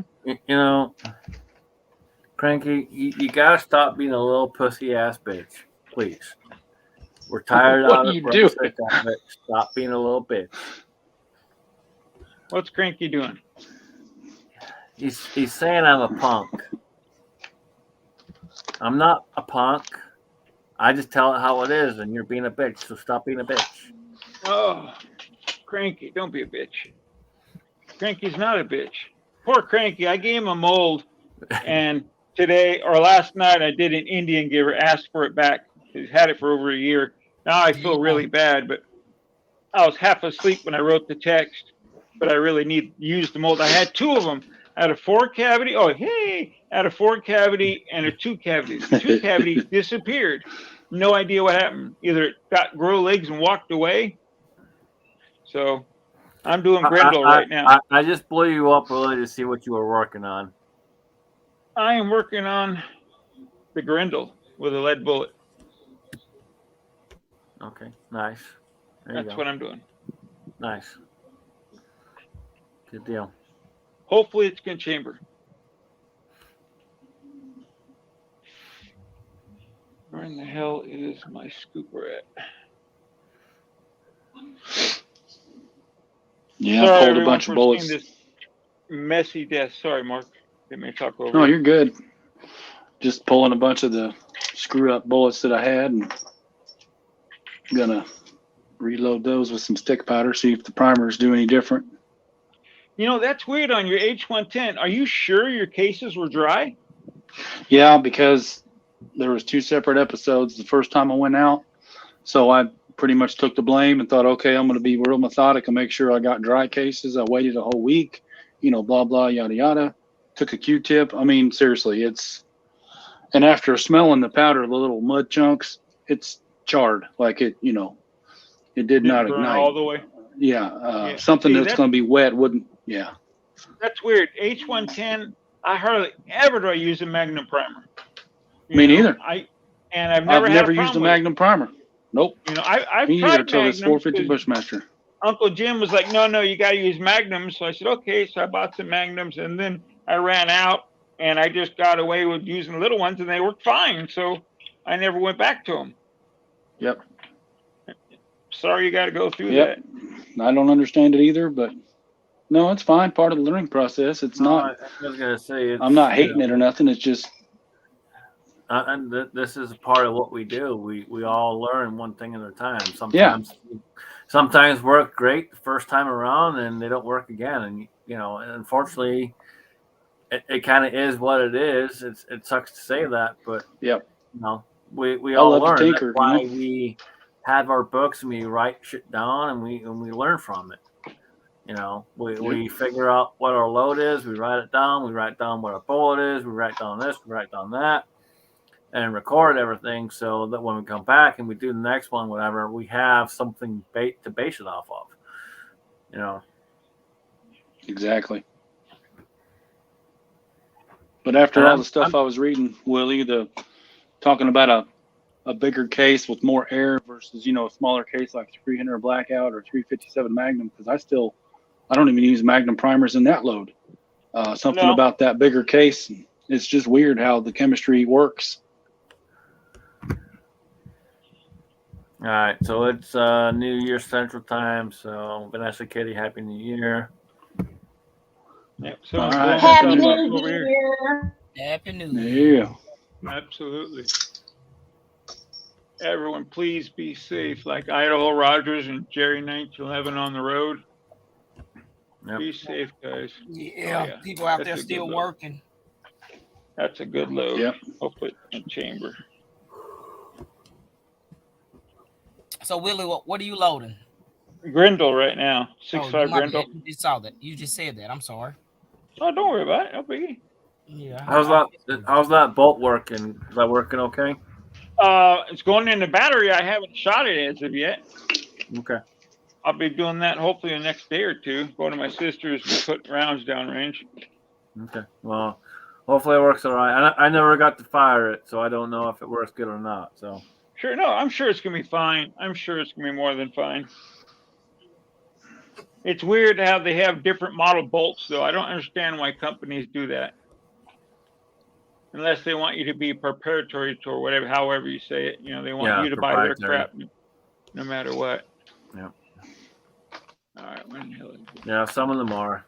I shot a Grendel. Grendel's a nice flat shooting round. Yeah, I'm gonna give it a shot and see how it works. I loaded up some Kyle when I was there. He gave me some of these 130 grain ELD matches. He gave me a box. I'm gonna give him a shot. Yeah.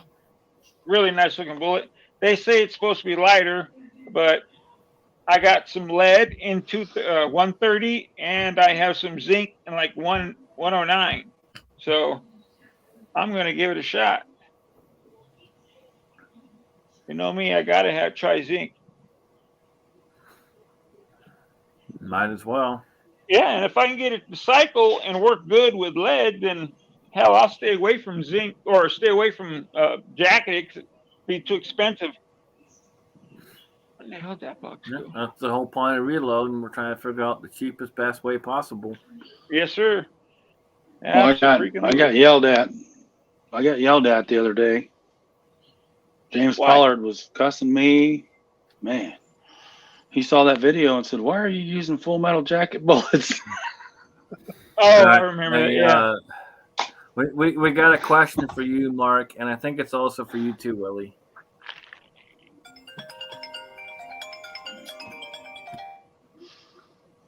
My question is a hot dog a sandwich? Why or why not? Oh boy. Yeah. Really? Me? So we're gonna do this. Actually, we're gonna do this 3 ways. Yes, I just said we're doing a 3-way.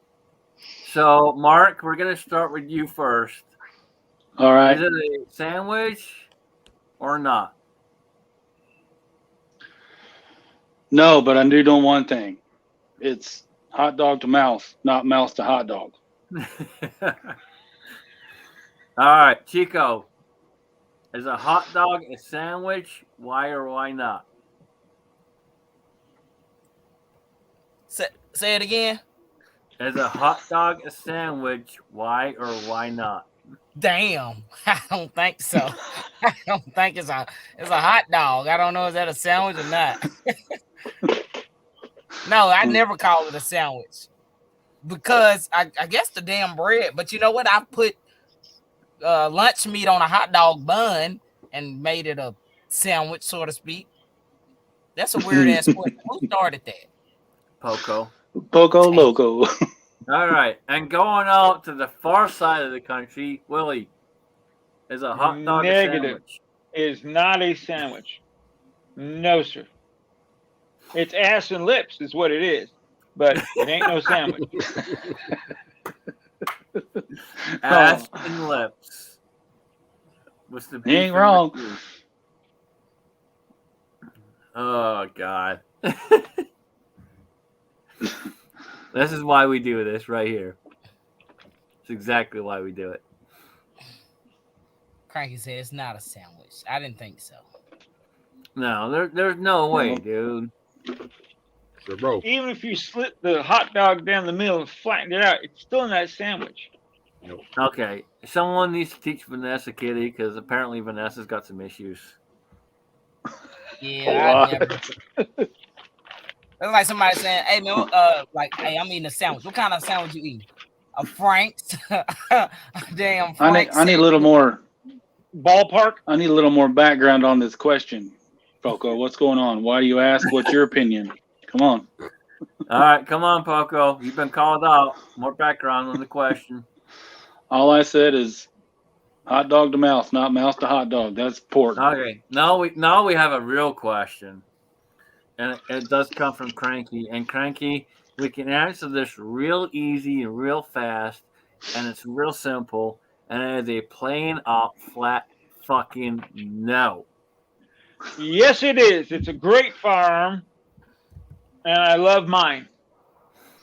No one asked you, Willie. Hey, I'm giving my opinion. Well, coming from a guy that doesn't like pineapple on pizza, I got to tell you. I hate pineapple on pizza. You know, West here's Coast. the thing. How does anyone in their right mind put pineapple on pizza? I'm telling you. Barbecue sauce, chicken, pineapple, ham. Oh, no, thank you. Man. Everything here's about a the interesting pineapple. fact. It By should be the pineapple. definition, a hot dog is a sandwich. Piece of meat between two slices of bread. By definition. It's That's a roll. from But the, it's one slice of USDA. bread folded. Okay, all right, hold on. What are we going off of here? Are we going off of Google or what are we going off of? It's the USDA, Department of Agriculture. I don't Oh, trust that either. man. That's like trusting the CDC. I don't trust that Yeah, one. yeah, fucking you bit. got a point. You got a point, though. I can say go Brandon, though. Let's go, But Brandon. the bun's still connected. It's not a piece of bread. It's connected. Well, hang Yeah, it's on a now. roll. You can have sliced bread, cut It's the hot dog in half. It's a bread roll. Yeah. There you That's what go. it is. Look, it says a It's a meat frick- or poultry filling between two slices of bread, a bun, or a biscuit. So a biscuit Just one is slice of considered bread a folded. sandwich. Ain't that some It's one shit? slice of bread folded, like a taco. It's a taco more than it is a sandwich. Damn, that's crazy. Oh. That's a question. I'm gonna ask my coworkers. Shit. All right, Mark, I got a question for you. If you have a dried leather belt, how long should you mink oil it before it should soften back up? Roughly, if it will. Just put a nice little coat on it, let it soak in, and buff out the excess. Neat's foot oil would be a good one too if it's dry. Should I heat up the leather a little bit to have it soak in better? No, I wouldn't. That do will definitely help it soak quicker. After you put the oil in onto it, you want to put it in a warm place. Yeah. Sure. I That's what I do. was gonna That's say what don't necessarily heat it up, but stick it in a No. warm place. Yeah, stick You it in mean a I warm can't place. throw it in the oven? Come on now. No, don't do that. No. Neat's foot I mean, when oil I- is one of the good things for older leather. You know, get your Neat's foot Yeah. oil and it'll soak in. It's more of a liquid than a true mink oil. But stay away from cheap mink oil. You got to get some good mink oil paste, not that wax shoe polish crap. That ain't mink oil. You know, spend the money on some good creamy paste. That's what I'm using right now. Yeah, okay, that looks like some good stuff. Soft Yeah, soils, And yeah. it is a paste. The problem with heating it up, Willie, you got to be careful with leather, and it goes across the board for a lot of things. But with leather, you got to be real careful. If you heat it up, it's going to shrink real quick too. So you got to be It real can. careful. You do got gotta be careful. adding heat to it. You can put I've it ruined in a couple warm sheets like place, that.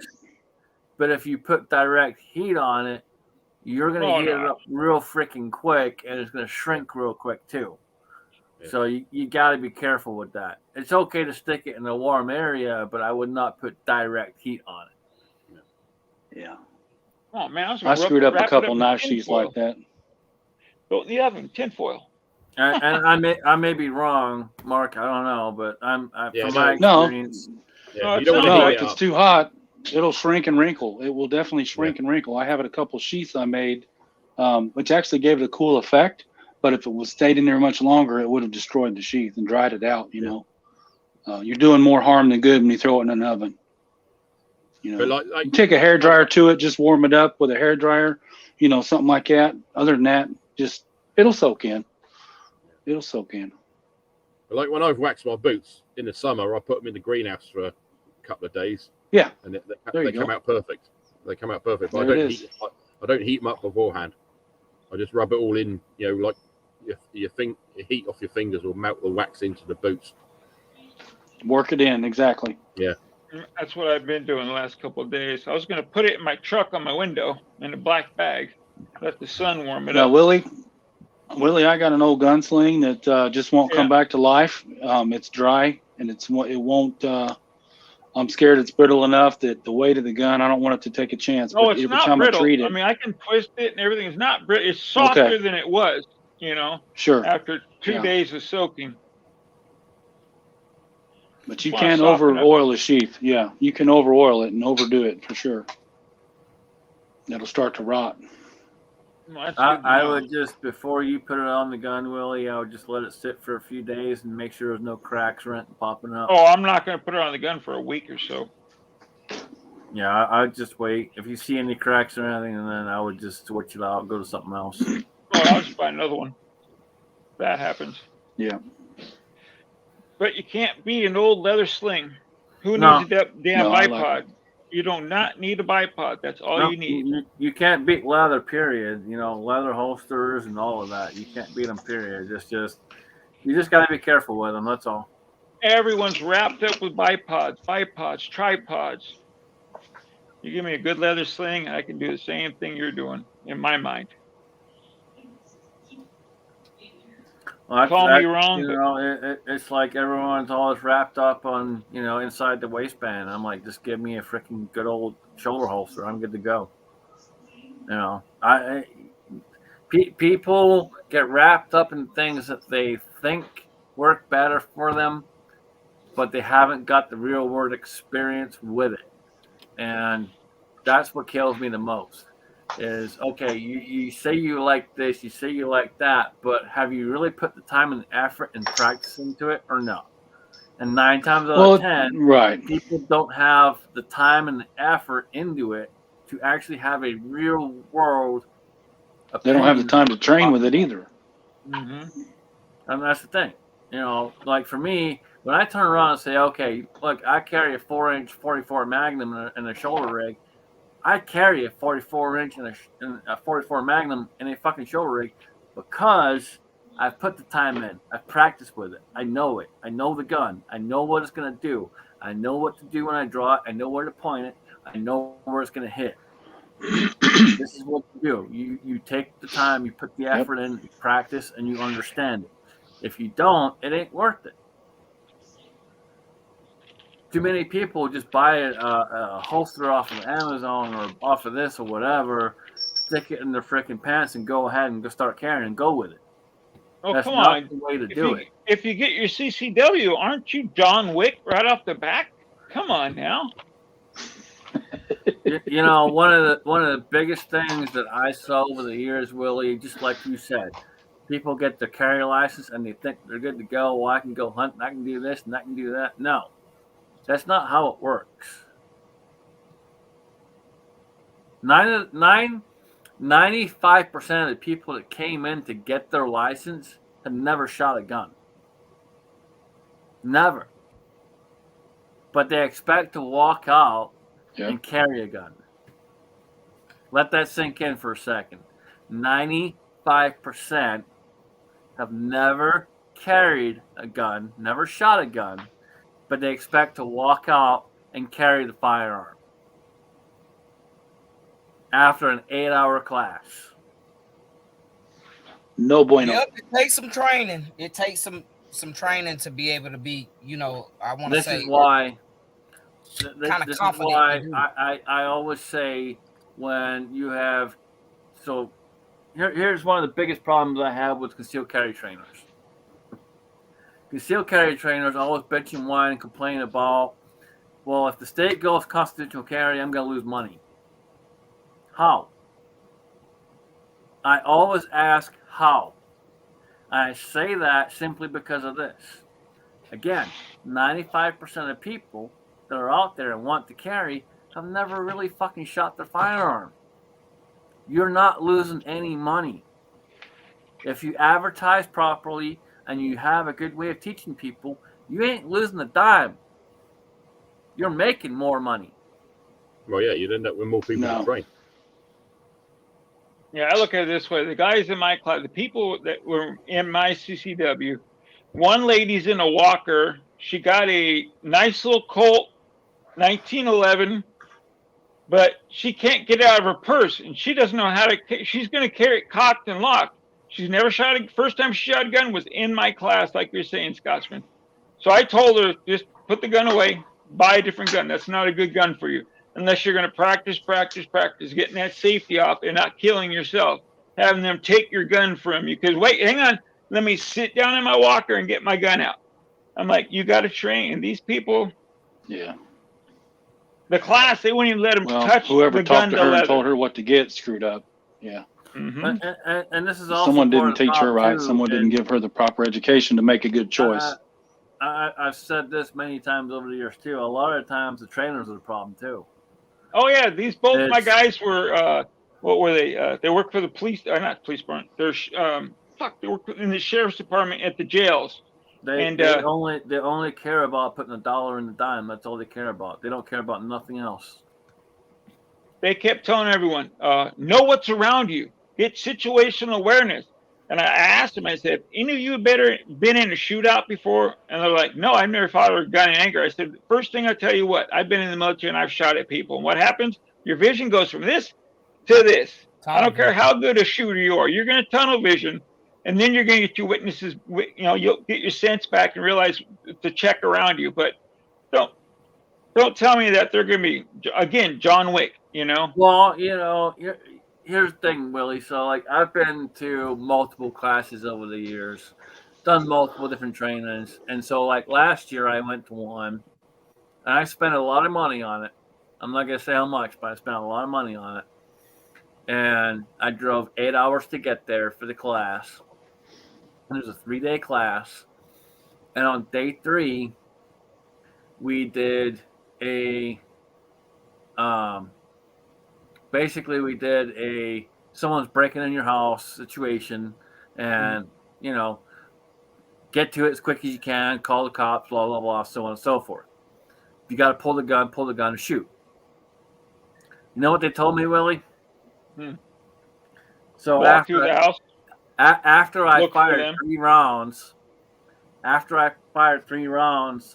and I got done with the course, they asked everyone else, what did he do right? What did he do wrong?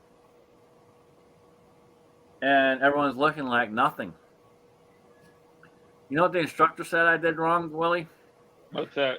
He said I fired too fast. You know where I hit him, Willie? Right in the X-ring? I had 2 in the head and 1 in the chest. But I fired too fast. I didn't know where I was shooting. Well, here's the thing. Well, when you get that good, you always fall to your level of training in a heated situation. Well, if you don't train, you're going to be a fumbled mess and you're going to screw up or get dead. You will fall to the level of training. That's all there is to it. I'm not saying I'm good by any means. My point is simply this. Everyone's always going to make some kind of excuse, especially a trainer.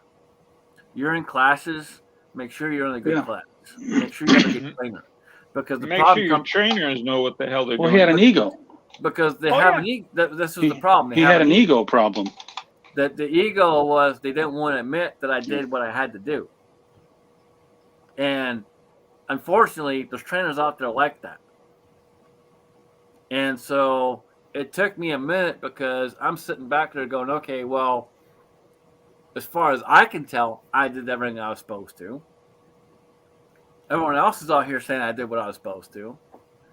And then throughout the rest of the day, we had some conversations on some other topics. And that's when I'm like, okay, these guys are not going to sit back and accept the fact that I have a different opinion than they do. And basically, it was Right. simply, if you don't have the same opinion as us, you ain't qualifying. Regardless of how much money I spent, how much time I spent, or how far I drove, the whole 9 yards. It was simply, if you don't have the same opinion we do, don't believe what we do, you ain't qualifying. It was the easiest class I took to qualify. All you had to have was 20 rounds out of 100 on a human-sized silhouette, and you passed. And I'm looking at them going, are you freaking serious? No wonder it costs almost $500 for me to get my license here, because you guys are a bunch of idiots, you know?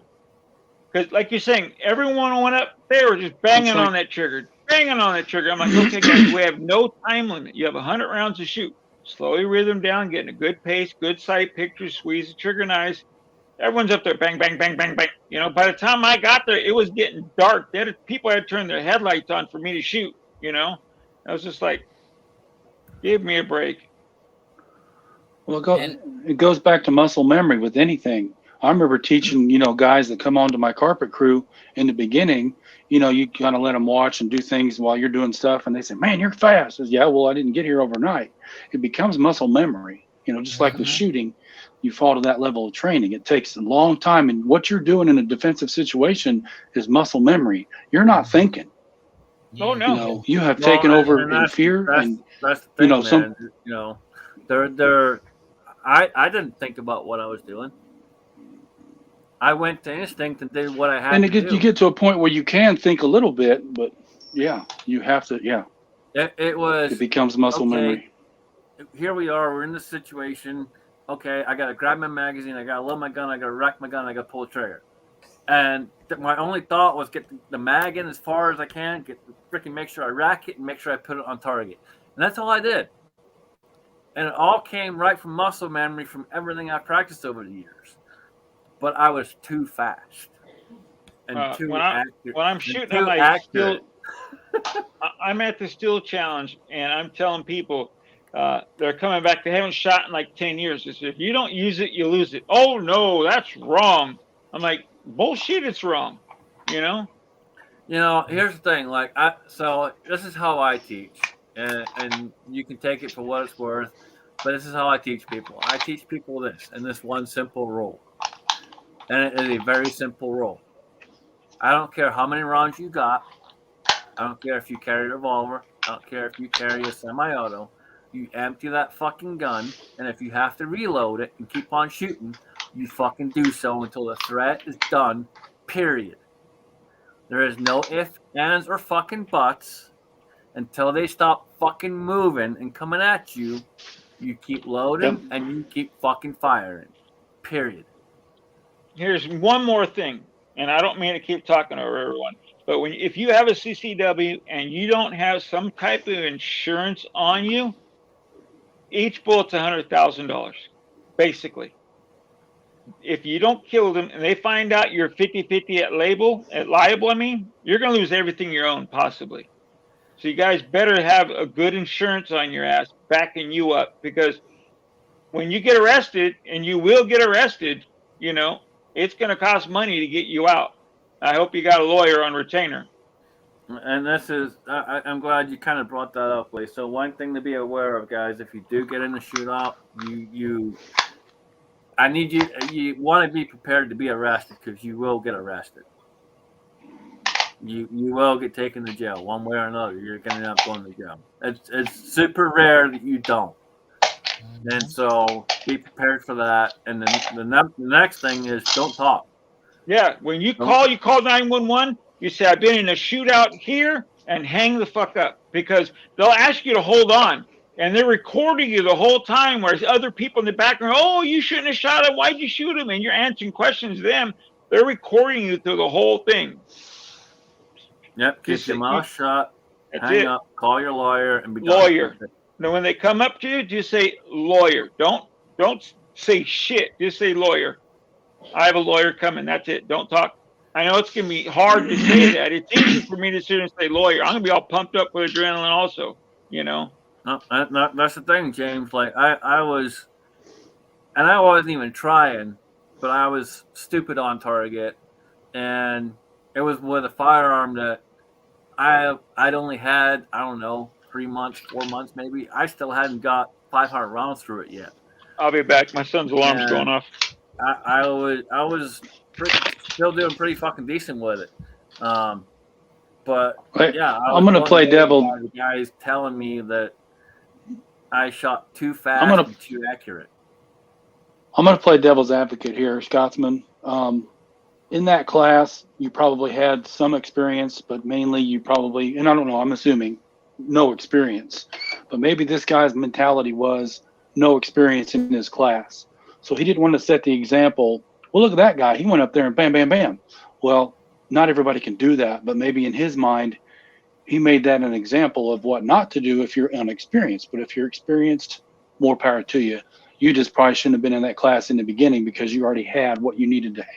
You know what I'm saying? Like, and that's a good point too, because I probably should have been in the next class and not in that class. But if you're going to hold a gun, you need to understand everybody's at different levels. You know, you can't just assume since he did it. Absolutely, there was people in that class that I'm not gonna lie. There was people in that class that I literally was scared of.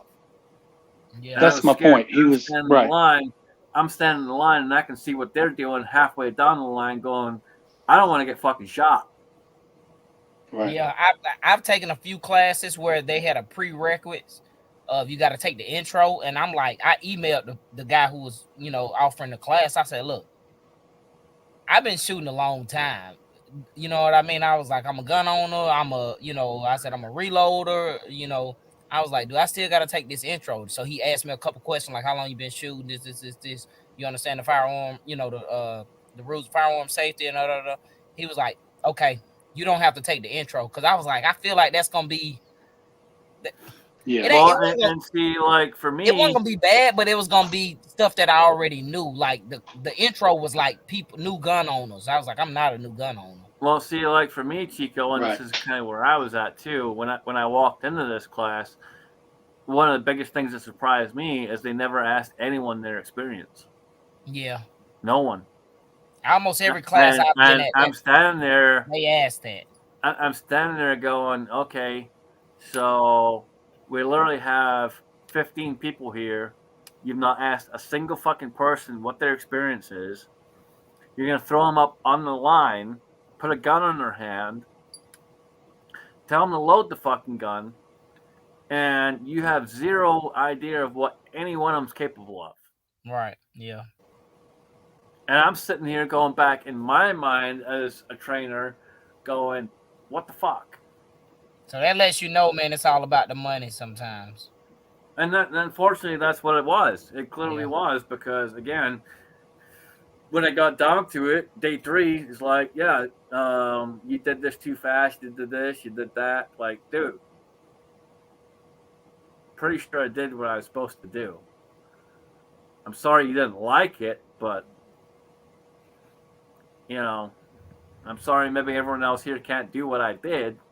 Not trying to say I'm good, but I pretty much, I'm sure I took care of what I was supposed to take care of. And, you know, it's a tough situation to be in.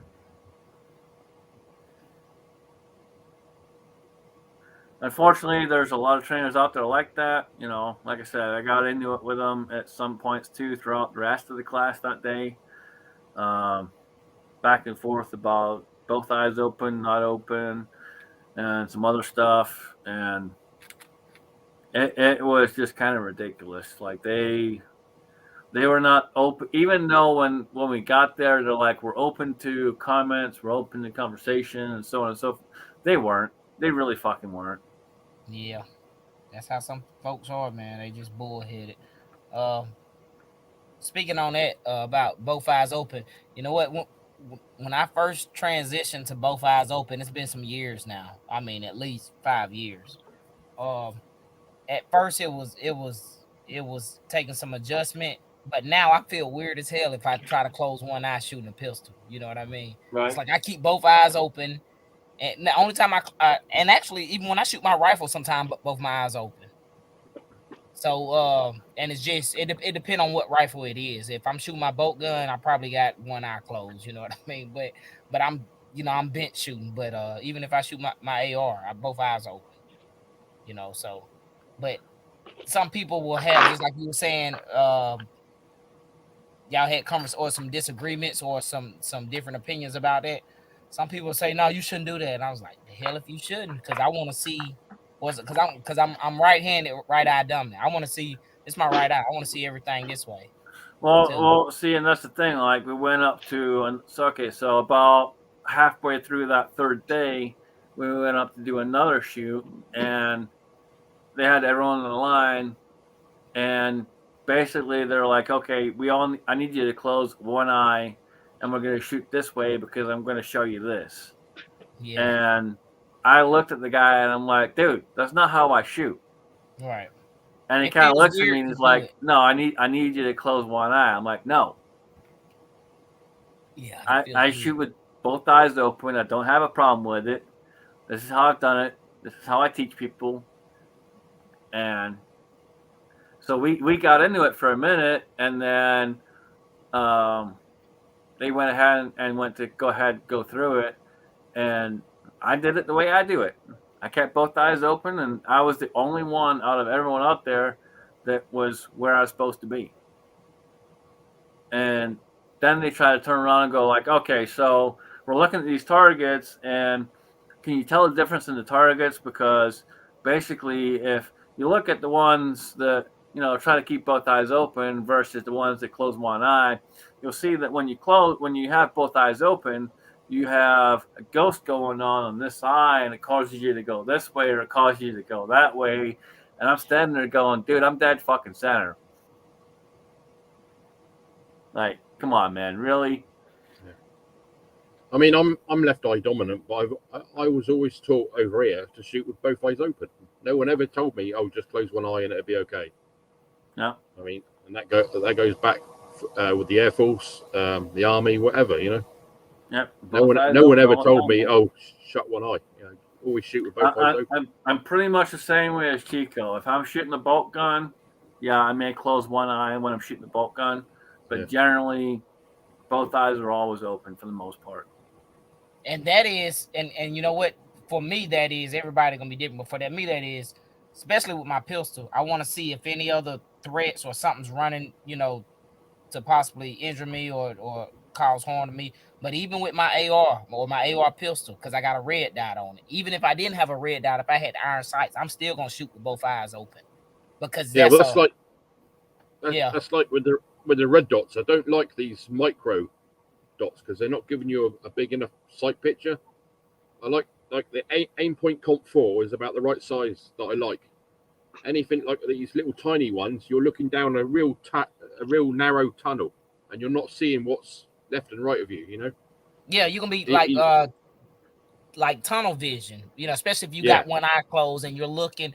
And you know what? That even happens sometimes when I shoot competition. If I don't, because both of my eyes are open, I need to see where those other targets are at, just in case I need to move or step over an obstacle or fault line. Because you can be tunnel vision in a competition or whatever, a shooting course, because you're focusing only on this target. No, I need to see what this other target is, because I need to plan like an exit and escape, or you know what I mean. I need to plan a direction where I need to go. So both eyes are open so I can see everything. But like bolt gun, I probably most likely, if I'm shooting on a bench or if I was to be hunting, it'll probably be one eye be closed. But that's the very least. I'll tell you what, the easiest way to teach someone to keep both eyes open is put a little bit of Scotch tape over their non-dominant eye.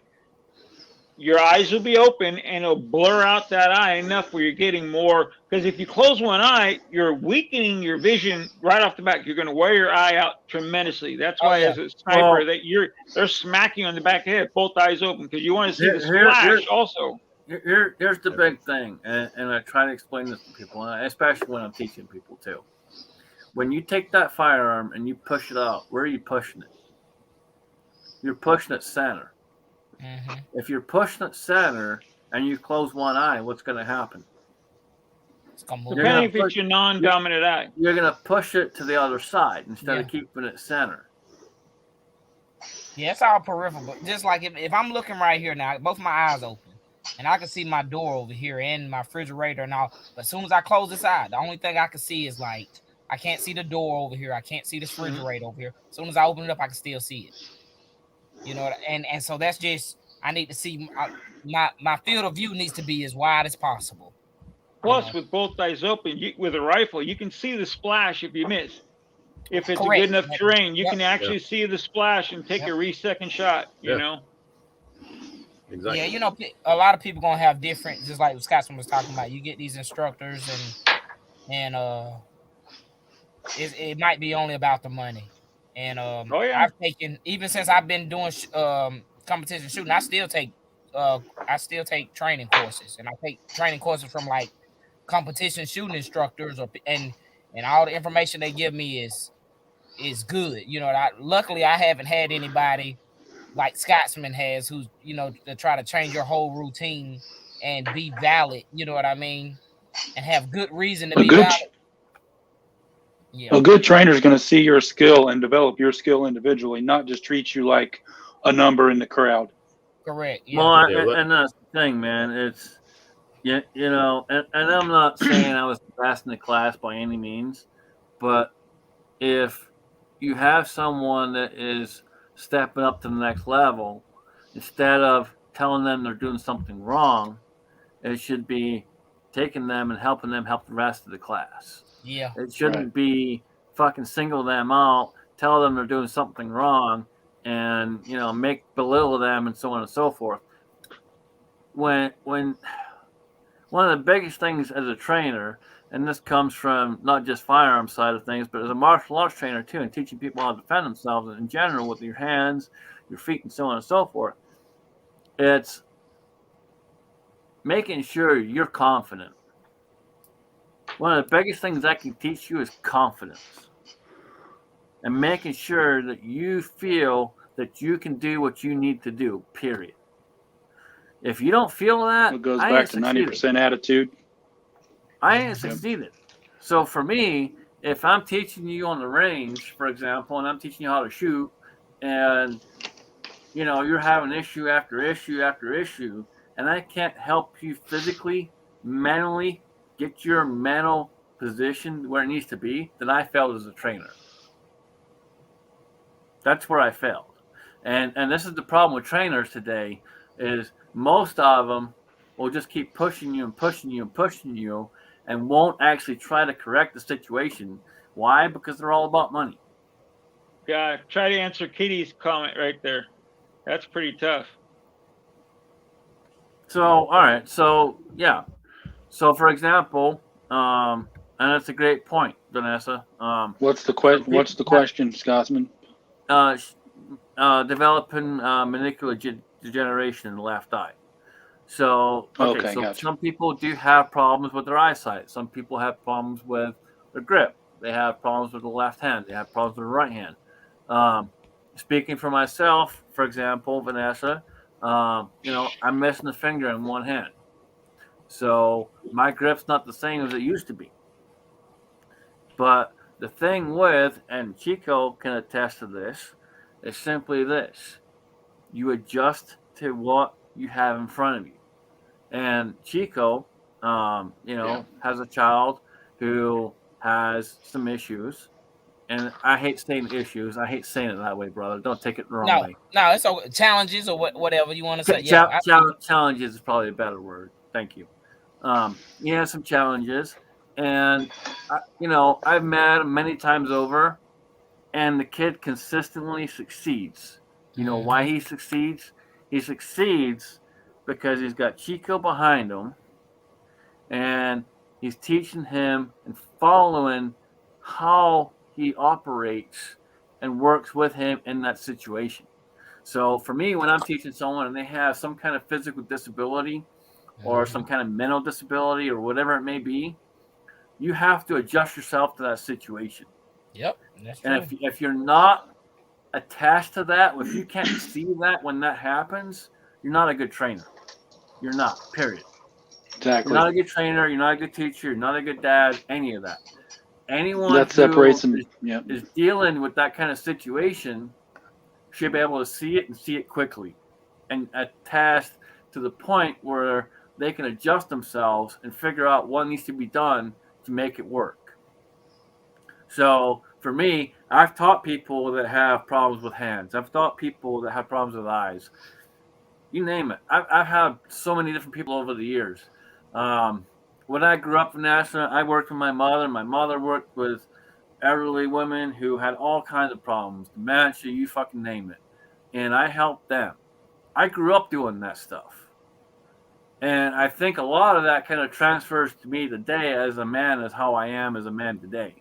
And it might make sense to you, it might not, but that kind of, to me, I think that's how a lot of the things that I've come to do over the years kind of fell into play. Because I learned from my mother, I learned from my teacher, I learned from the gentleman who was in the special forces, who taught me and guided me over the years. I learned a lot of things from a lot of people. And I brought them into my life and I adjusted and I learned and I can make those adjustments when I'm teaching someone. Poco Loco is crazy. He said my ex-girlfriend was a disability. I think that's, I mean, I hope he's Hey, Poco, I don't think being fucked up in the head qualifies. Hey, you know what? I found out, man, a couple years ago, man. My boy went shooting with me and Jamie. It was like a Let Freedom Ring video. And I found out my boy's right-handed, but he's left eye dominant. And I seen it. You could see it in the video where he was shooting a rifle and he was like, he put his head all the way over and like looking with this eye. And I was like, damn, that's going to be hard for me to help him with, because it happens a lot. It happens more often than people realize. I had one guy, let's see, about 4 years ago, I had one guy come into the range and he was right-handed and he thought he was right-eye dominant. He's out there and he's in the concealed carry course and he's shooting and he's not hitting nothing. Broadside of the barn. You want to, basically that's how bad it was. Broadside of the barn. And I walk over to him and I look at him and I'm like, hey man, just do me a favor for shits and giggles. And he's like, what? I'm like, go ahead and take that gun and put it in your other hand. Yep. And he looks at me like I'm batshit crazy. And I'm like, dude, just trust me, please. Just for shits and giggles, take a couple shots. Trust me. Nothing but center mass. Yeah.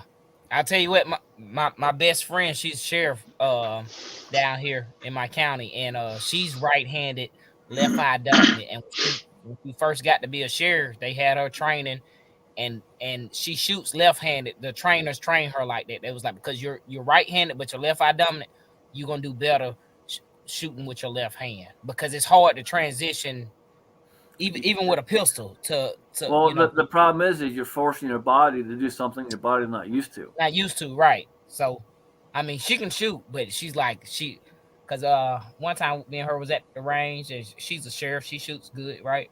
And she was putting that damn gun in her left hand. I was like, you right-handed, what the hell you doing? She said, I'm left eye dominant. The trainers, at the range master been training me like this. She's been a sheriff now about 15 years, but yeah, so she shoots left-handed, but she's right-handed. But she's left eye dominant, so yeah. Just like you said, man, you gotta adjust. And that's what a good trainer comes down to. A good trainer should be able to see automatically what's going on. Yep. And make the adjustments and explain what you're doing. Explain it. Don't just go do this. Explain it. If you can't explain what you're doing or why you're doing it, you're going to have problems. One of the biggest things I learned over the years is teaching people, not just with guns, but teaching them with their hands and their feet and everything else, is explain what you're doing and why. And left-handed, right-eye dominant. And when I joined the Army, there was no brass deflectors. The Army started smacking the back of the head and said, now you're right-handed. Right. And there's a lot of people. I've seen a lot of people over the years that have done the same thing. Willie, they were told they're right-handed, figure it out. Yep. And again, when it comes down to it, finding someone who will teach you properly and teach you the right way is a big deal. It really is, and it's tough. It is tough these days because so many are just out there to make money. Money. For me, it's not about the money. For me, it's about making sure people know what they're doing properly. I don't want you to go out there and then next thing I know, you turn around going, the gun fired itself. Like, no, that's not how guns work. That's a Remington when you get it off the safety. Don't do an Alec Baldwin. We're not pulling an Alec Baldwin. We're not doing that shit. No, that's not how this works. And for me, I feel guilty if I don't feel like I've done my job all the way. I feel guilty, and that might sound stupid to some of you, but that's seriously how I feel. Like if I'm out there teaching someone and something's not quite right, I'm not going to walk away from it. I'm going to stay there as long as it takes me to make sure it's done right before I walk away. Whether it costs me money or not cost me money, I'm going to stay there and make sure it's done right. Well, sometimes it doesn't take that long to figure out, like you said with that guy, that all he had to do was change hands and then he hit the target. Sometimes it doesn't take that long to work out what they're doing wrong. No, it doesn't. It's like that. And then just like that, you've turned them around, and they will feel better because they will feel more. He was happy as a clam. Yeah, that's it. Yeah. His wife's looking at him like, I thought you were right-handed. He's like, I thought so too. Yeah. Damn it. He's like, but look at the target. Like, yeah, you're exactly where you need to be, dude. But just, unfortunately, when you're a trainer, you get into kind of some of these situations, and it's tough. It's not always going to be an easy situation.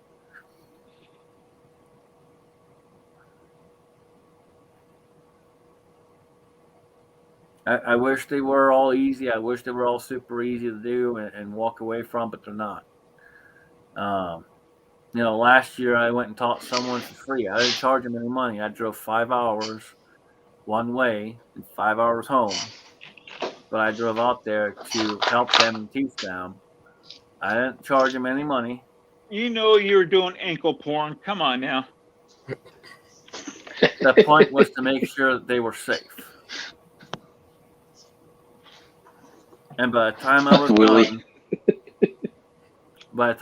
done, and I probably spent 6 hours out there, somewhere in there. So a 5-hour drive, 6 hours out there, and a 5-hour drive home. By the time I was done, I felt they were comfortable enough with what they were doing to where I could walk away. I wouldn't walk away if I didn't. That's the thing with me. Like, I'm not someone that's gonna. I'll go the extra distance. I'll do what I need to do. I'm not gonna walk away from you if I don't think you're ready.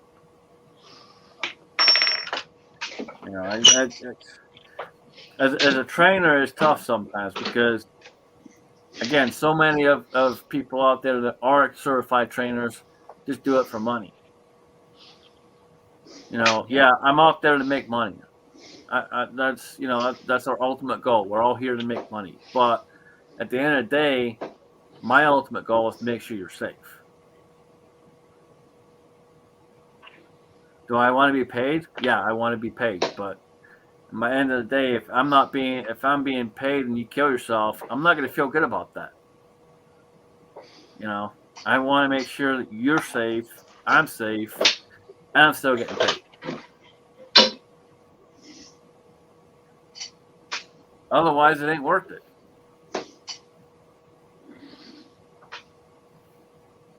Yep, that's true, bro. I feel you on that. But unfortunately, there's a lot of people out there, especially some people with high-end names, who I won't mention, who are teaching people the wrong way, and they make a buttload of money. because that's all they're about, is about the money. They're not about making sure people are good. They're about the money. And this is from really high end people and some high end companies, and it makes me sick. It literally makes me sick.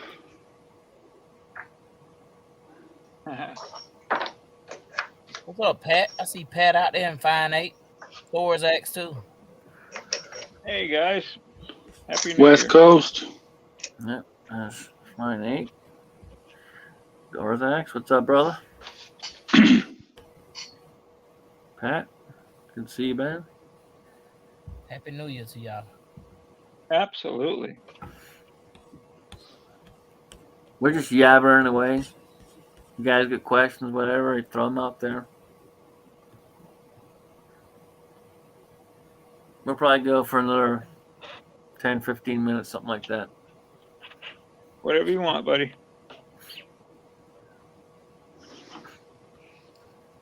Yeah, back to work tomorrow. Yeehaw. Not bad. 1,000th run out with a lead bullet. I ain't gonna complain. There you go. Bring that back up, Willie.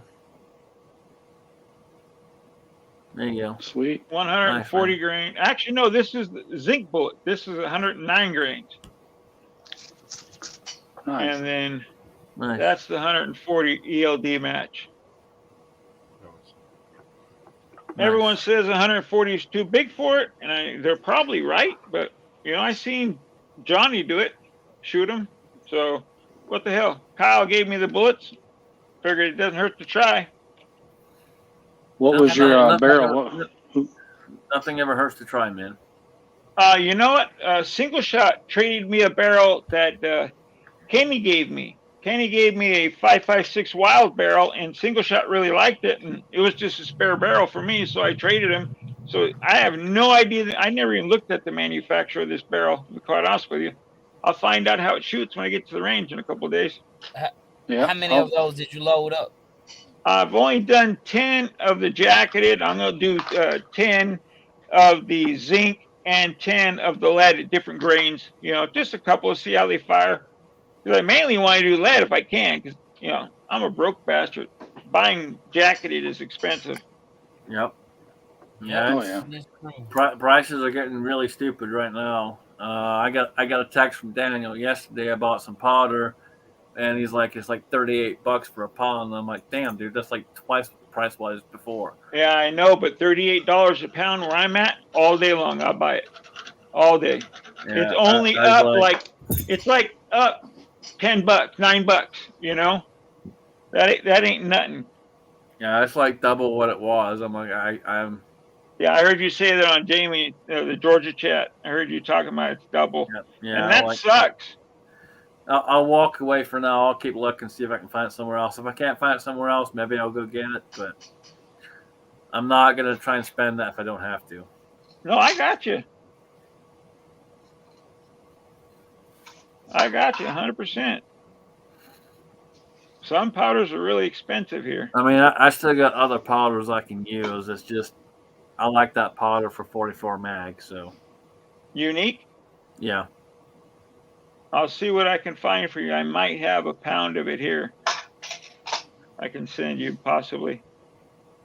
So let me know, man. We'll figure something out. Yeah, like I said, I got 2 full ammo cans of 7.62 by 39 steel case on stripper clips and not in stripper clips. But I don't think I can legally send ammunition through the mail without an FFL. You can't. You can't. Don't even try. Oh no, I wouldn't. I love you, but I don't love you that much. I love you, brother, but I'd have to drive there first, and yeah, I'm not. Oh yeah, it ain't worth that. I'm not coming to California as much as I love you. Oh no, I don't blame you not one bit. It's not worth the gas drive either. All right, so 16-inch Ruger Scout 308 or Sporized 1903 A3. I'm gonna have to say Ruger Scout since I have a Ruger Scout. If I was privileged enough to have a 1903 A3, I'd probably say a 1903 A3, but I don't have one. So I'm trying to buy one. I'm trying. I am fortunate enough to have a Ruger Scout. So I have to settle with a 1917 infield right now, 30-06.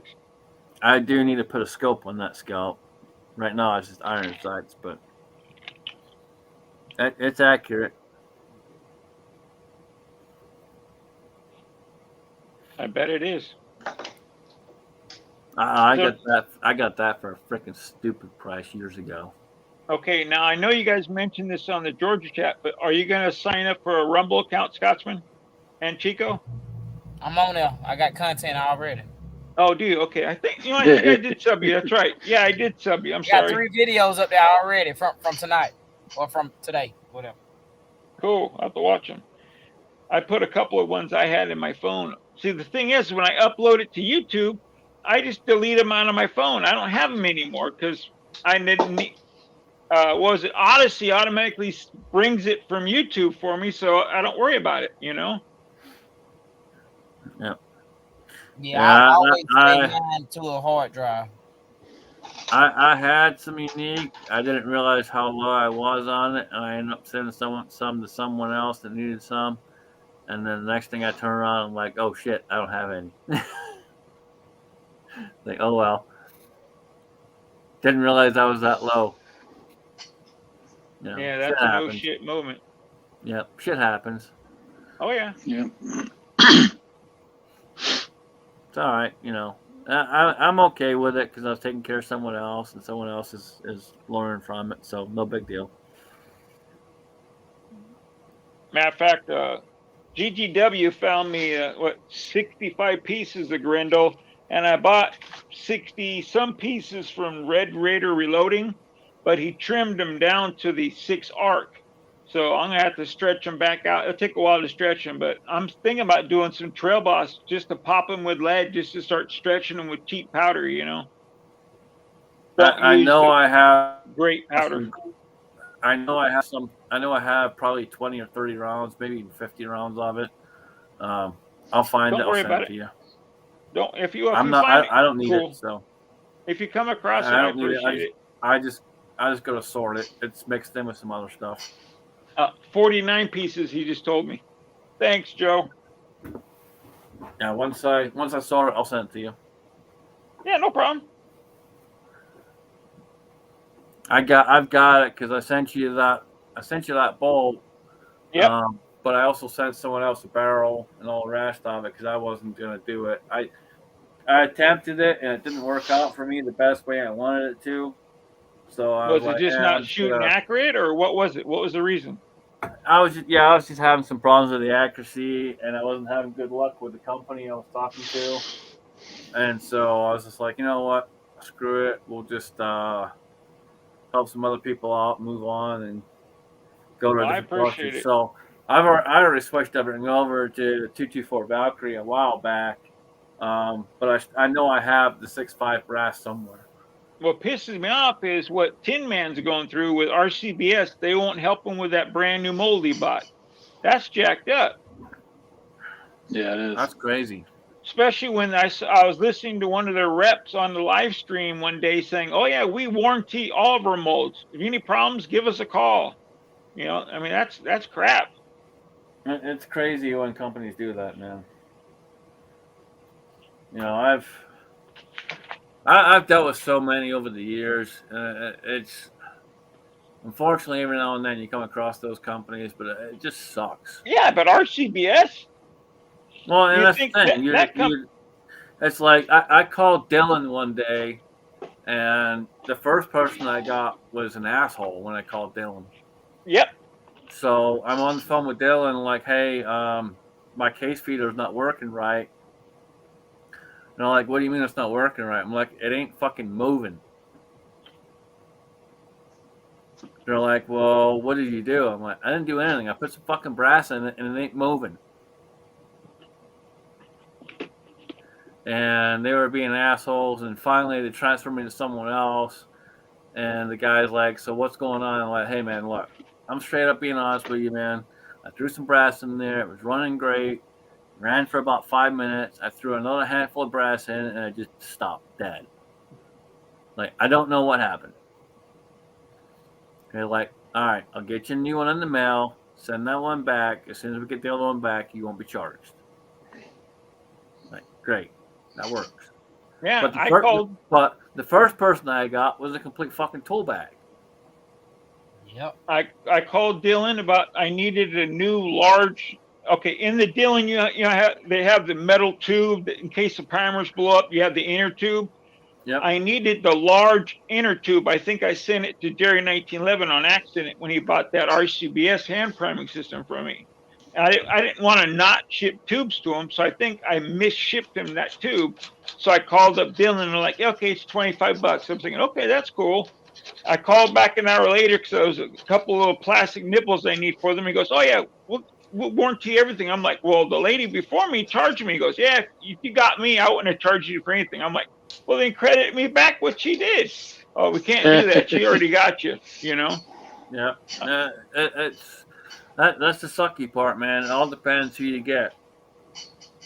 No. Let me show off a Christmas gift. Ooh. All right, hang on. There we go. Nice. Nice. It's a Good backup. deal. All right, so the number one thing I'm going to tell you on that, Willie, because I have one too, is get you a piece of plastic, solid plastic to sit on top of so that it's flat. Oh, okay. I got you. I have it on I have my Hornady on my Hornady on my kitchen table. That's what I reload off of. Is a kitchen table. Get you a solid piece of plastic or something that you can sit on top of that you know for sure is flat. The thing is, I'm not even going to open it until my Hornady dies, because I sent Jamie, my lineman, what was a backup, and he should have the power cord any day. I couldn't believe I didn't ship the power cord to him, but oh well, he'll get it.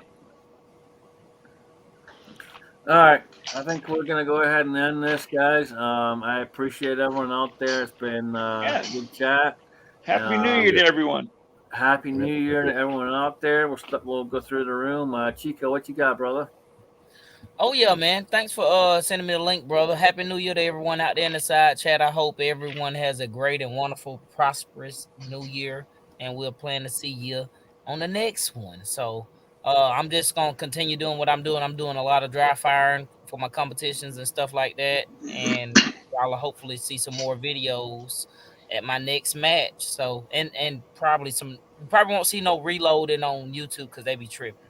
But I'll be loading that stuff up on Rumble and casting and all that stuff. So y'all check me out. I'm over there by the same name, Chico Wives. Awesome, good deal, brother. And if you guys haven't seen any of these shooting videos, please go over and check them out. Chico's been doing an awesome job. I appreciate it, bro. It's a learning process. It really is. Definitely. And he's taking the time and doing it right, and that's all I can say, man. He's literally taking the time and doing it right. So if you're thinking about getting into it and you're nervous, do it, or anxious or anything like that, please learn from Chico. Go over, check Chico out, watch his videos, and you'll see there's nothing to be nervous about. Get out there, do it, and the more you do it, the easier it gets, the better it gets, the more fun you're going to have. The biggest thing is have fun. Yep. Mark, what you got, brother? Nothing special here. Just going to continue working uploads for the 450 and 300, and after the holidays, it gets kind of ready for the next spring. So we just get settled in and work our butts off, make some money for new hobbies and stuff. So get in that mode, and hopefully we'll see some of you guys this summer again for another trip. And y'all take care. Awesome. Glad to have you, brother. Appreciate you jumping in. Willie, what you got? Thanks for having me. Just tomorrow's my 32nd anniversary and my oldest son's birthday. He turns 30 tomorrow, so that's gonna be kind of cool. Might get to go shooting. I don't know if I decided or not if I want to do that. But Chico, you gotta do me a promise. Grab Jamie and take him to those matches. Get him out there doing it. Oh yeah, I'm gonna try, bro. I'm definitely trying to get him out there. It's so much fun. It's humbling because you think you're a lot faster than you are, and that the clocks don't lie, Well, and one of the biggest things being a shooter and being in this industry is don't try to go fast, guys. Whenever you get out there, take your time. Do what you got to do. Go as slow as you need to go. Mhm. The biggest thing whenever you start trying to do matches is simply go slow, have fun, and stay on target. Yeah, if you have any questions, they're there to help you. You know, no one's there to make fun of you. No, exactly. Ask the ROs, ask people around you, but the biggest thing is keep that gun downrange and keep it on target. You know, don't ever break the 180, and just take your time, have fun. You know, it's a great thing to be a part of, but you really just got to pay attention to what you're doing. You know. That's what I want to see you do. I want you to take that Shadow 2 out and shoot a match. Oh, I will, brother. I've done a few. I just never recorded them. I'll get out there and do another one here soon. You and Daniel, that'll be fun. Yep, we'll get out there and do one, man. Richard, what you got, brother? Well, thank you for the link. It's been nice to chat to everybody. I've met Chico before because I subscribed to his channel, but the other two guys, nice to meet you. Nice to meet you too, sir. Yeah, nice to meet you, Richard. Yeah. I was subscribed to you, Chico, a little while ago. Oh, I appreciate it. Thank you. Do you have content on your channel? I don't have any content anymore. No, YouTube had a little problem with my videos, so I just took them all down. Yeah, they have a problem with Yeah, they had problems with truth. Yeah. Yeah, I got another 2 day. I got another 2 days on my Twitter ban at the moment, and then I'm back on. I can be back on Twitter. Oh yeah, you've been bad, ain't you? You've been bad, huh? He's banned everywhere. He's like me, man. Push it to the limits. Yep. Yeah, because I what was it? Oh, can't remember. Was it 2019? Yeah, just after I come back from the NRA show, 2019, I lost my Instagram because I had a few problems with people here because what I was posting, nothing, and then I had problems at the gun club as well. But yeah, and then Twitter. Years ago, I had a Twitter. I got up to a few thousand followers, but then when my old phone service gave up supporting Twitter, I didn't bother. And then back earlier, like 2021, I decided I'll get a new Twitter to start with, then I'll go from there. Well, my first ban was a few months because I talked about the people that got laid off because of the bump stock ban. Oh yeah. And someone made a complaint, so I got banned for a couple of months. Then I've come back, and then over Christmas, I wouldn't say anything nice about that Maxwell woman, and Twitter. Then they put like a 7-day ban on my account. That's up in another. Yeah, I've got 2 days for that to come up. Wow. Again. I'm sorry they're coming after you like that. It's totally ridiculous. This is what happens when you talk about freedom. Go over to Rumble. Maybe you'll enjoy it better. Yeah, I just signed up that because a few people gone over to that Utreon, like Hank Strange. They've gone over to Utreon. I've had a look on there, but I haven't watched a lot on there at the moment because it's the same as like you got GunTube and everything as well. But it's just having the time to go backwards and forwards to all of them, you know. Sure. Yeah. Like tonight, I haven't been over the other ones yet either. I'll have to check them out. It's like tonight. I was watching something else, and then when I finished that video, and then realized, oh, this is live. Then Scotsman sent me a link, and I'll jump in and have a chat with you. Yeah, it's nice. Yeah, no, I appreciate you coming in, man. It's always good to have you. I appreciate you. Yeah, and there's a few people in the chat I know, so that's nice as well. Yep. Always good to have you on, man. Especially, this is kind of random. I like random. I just thought the new year and might as well and have some fun, hang out with some guys and gals out there. Random is good. Random is good. So appreciate you showing up, man. If you guys don't know any of these guys, please go check them out. I'll try and put some links down below here later, but please go check them out, support them, and appreciate everyone out there. Y'all have a great New Year's, and get drunk, stay safe, don't get arrested. That's no fun.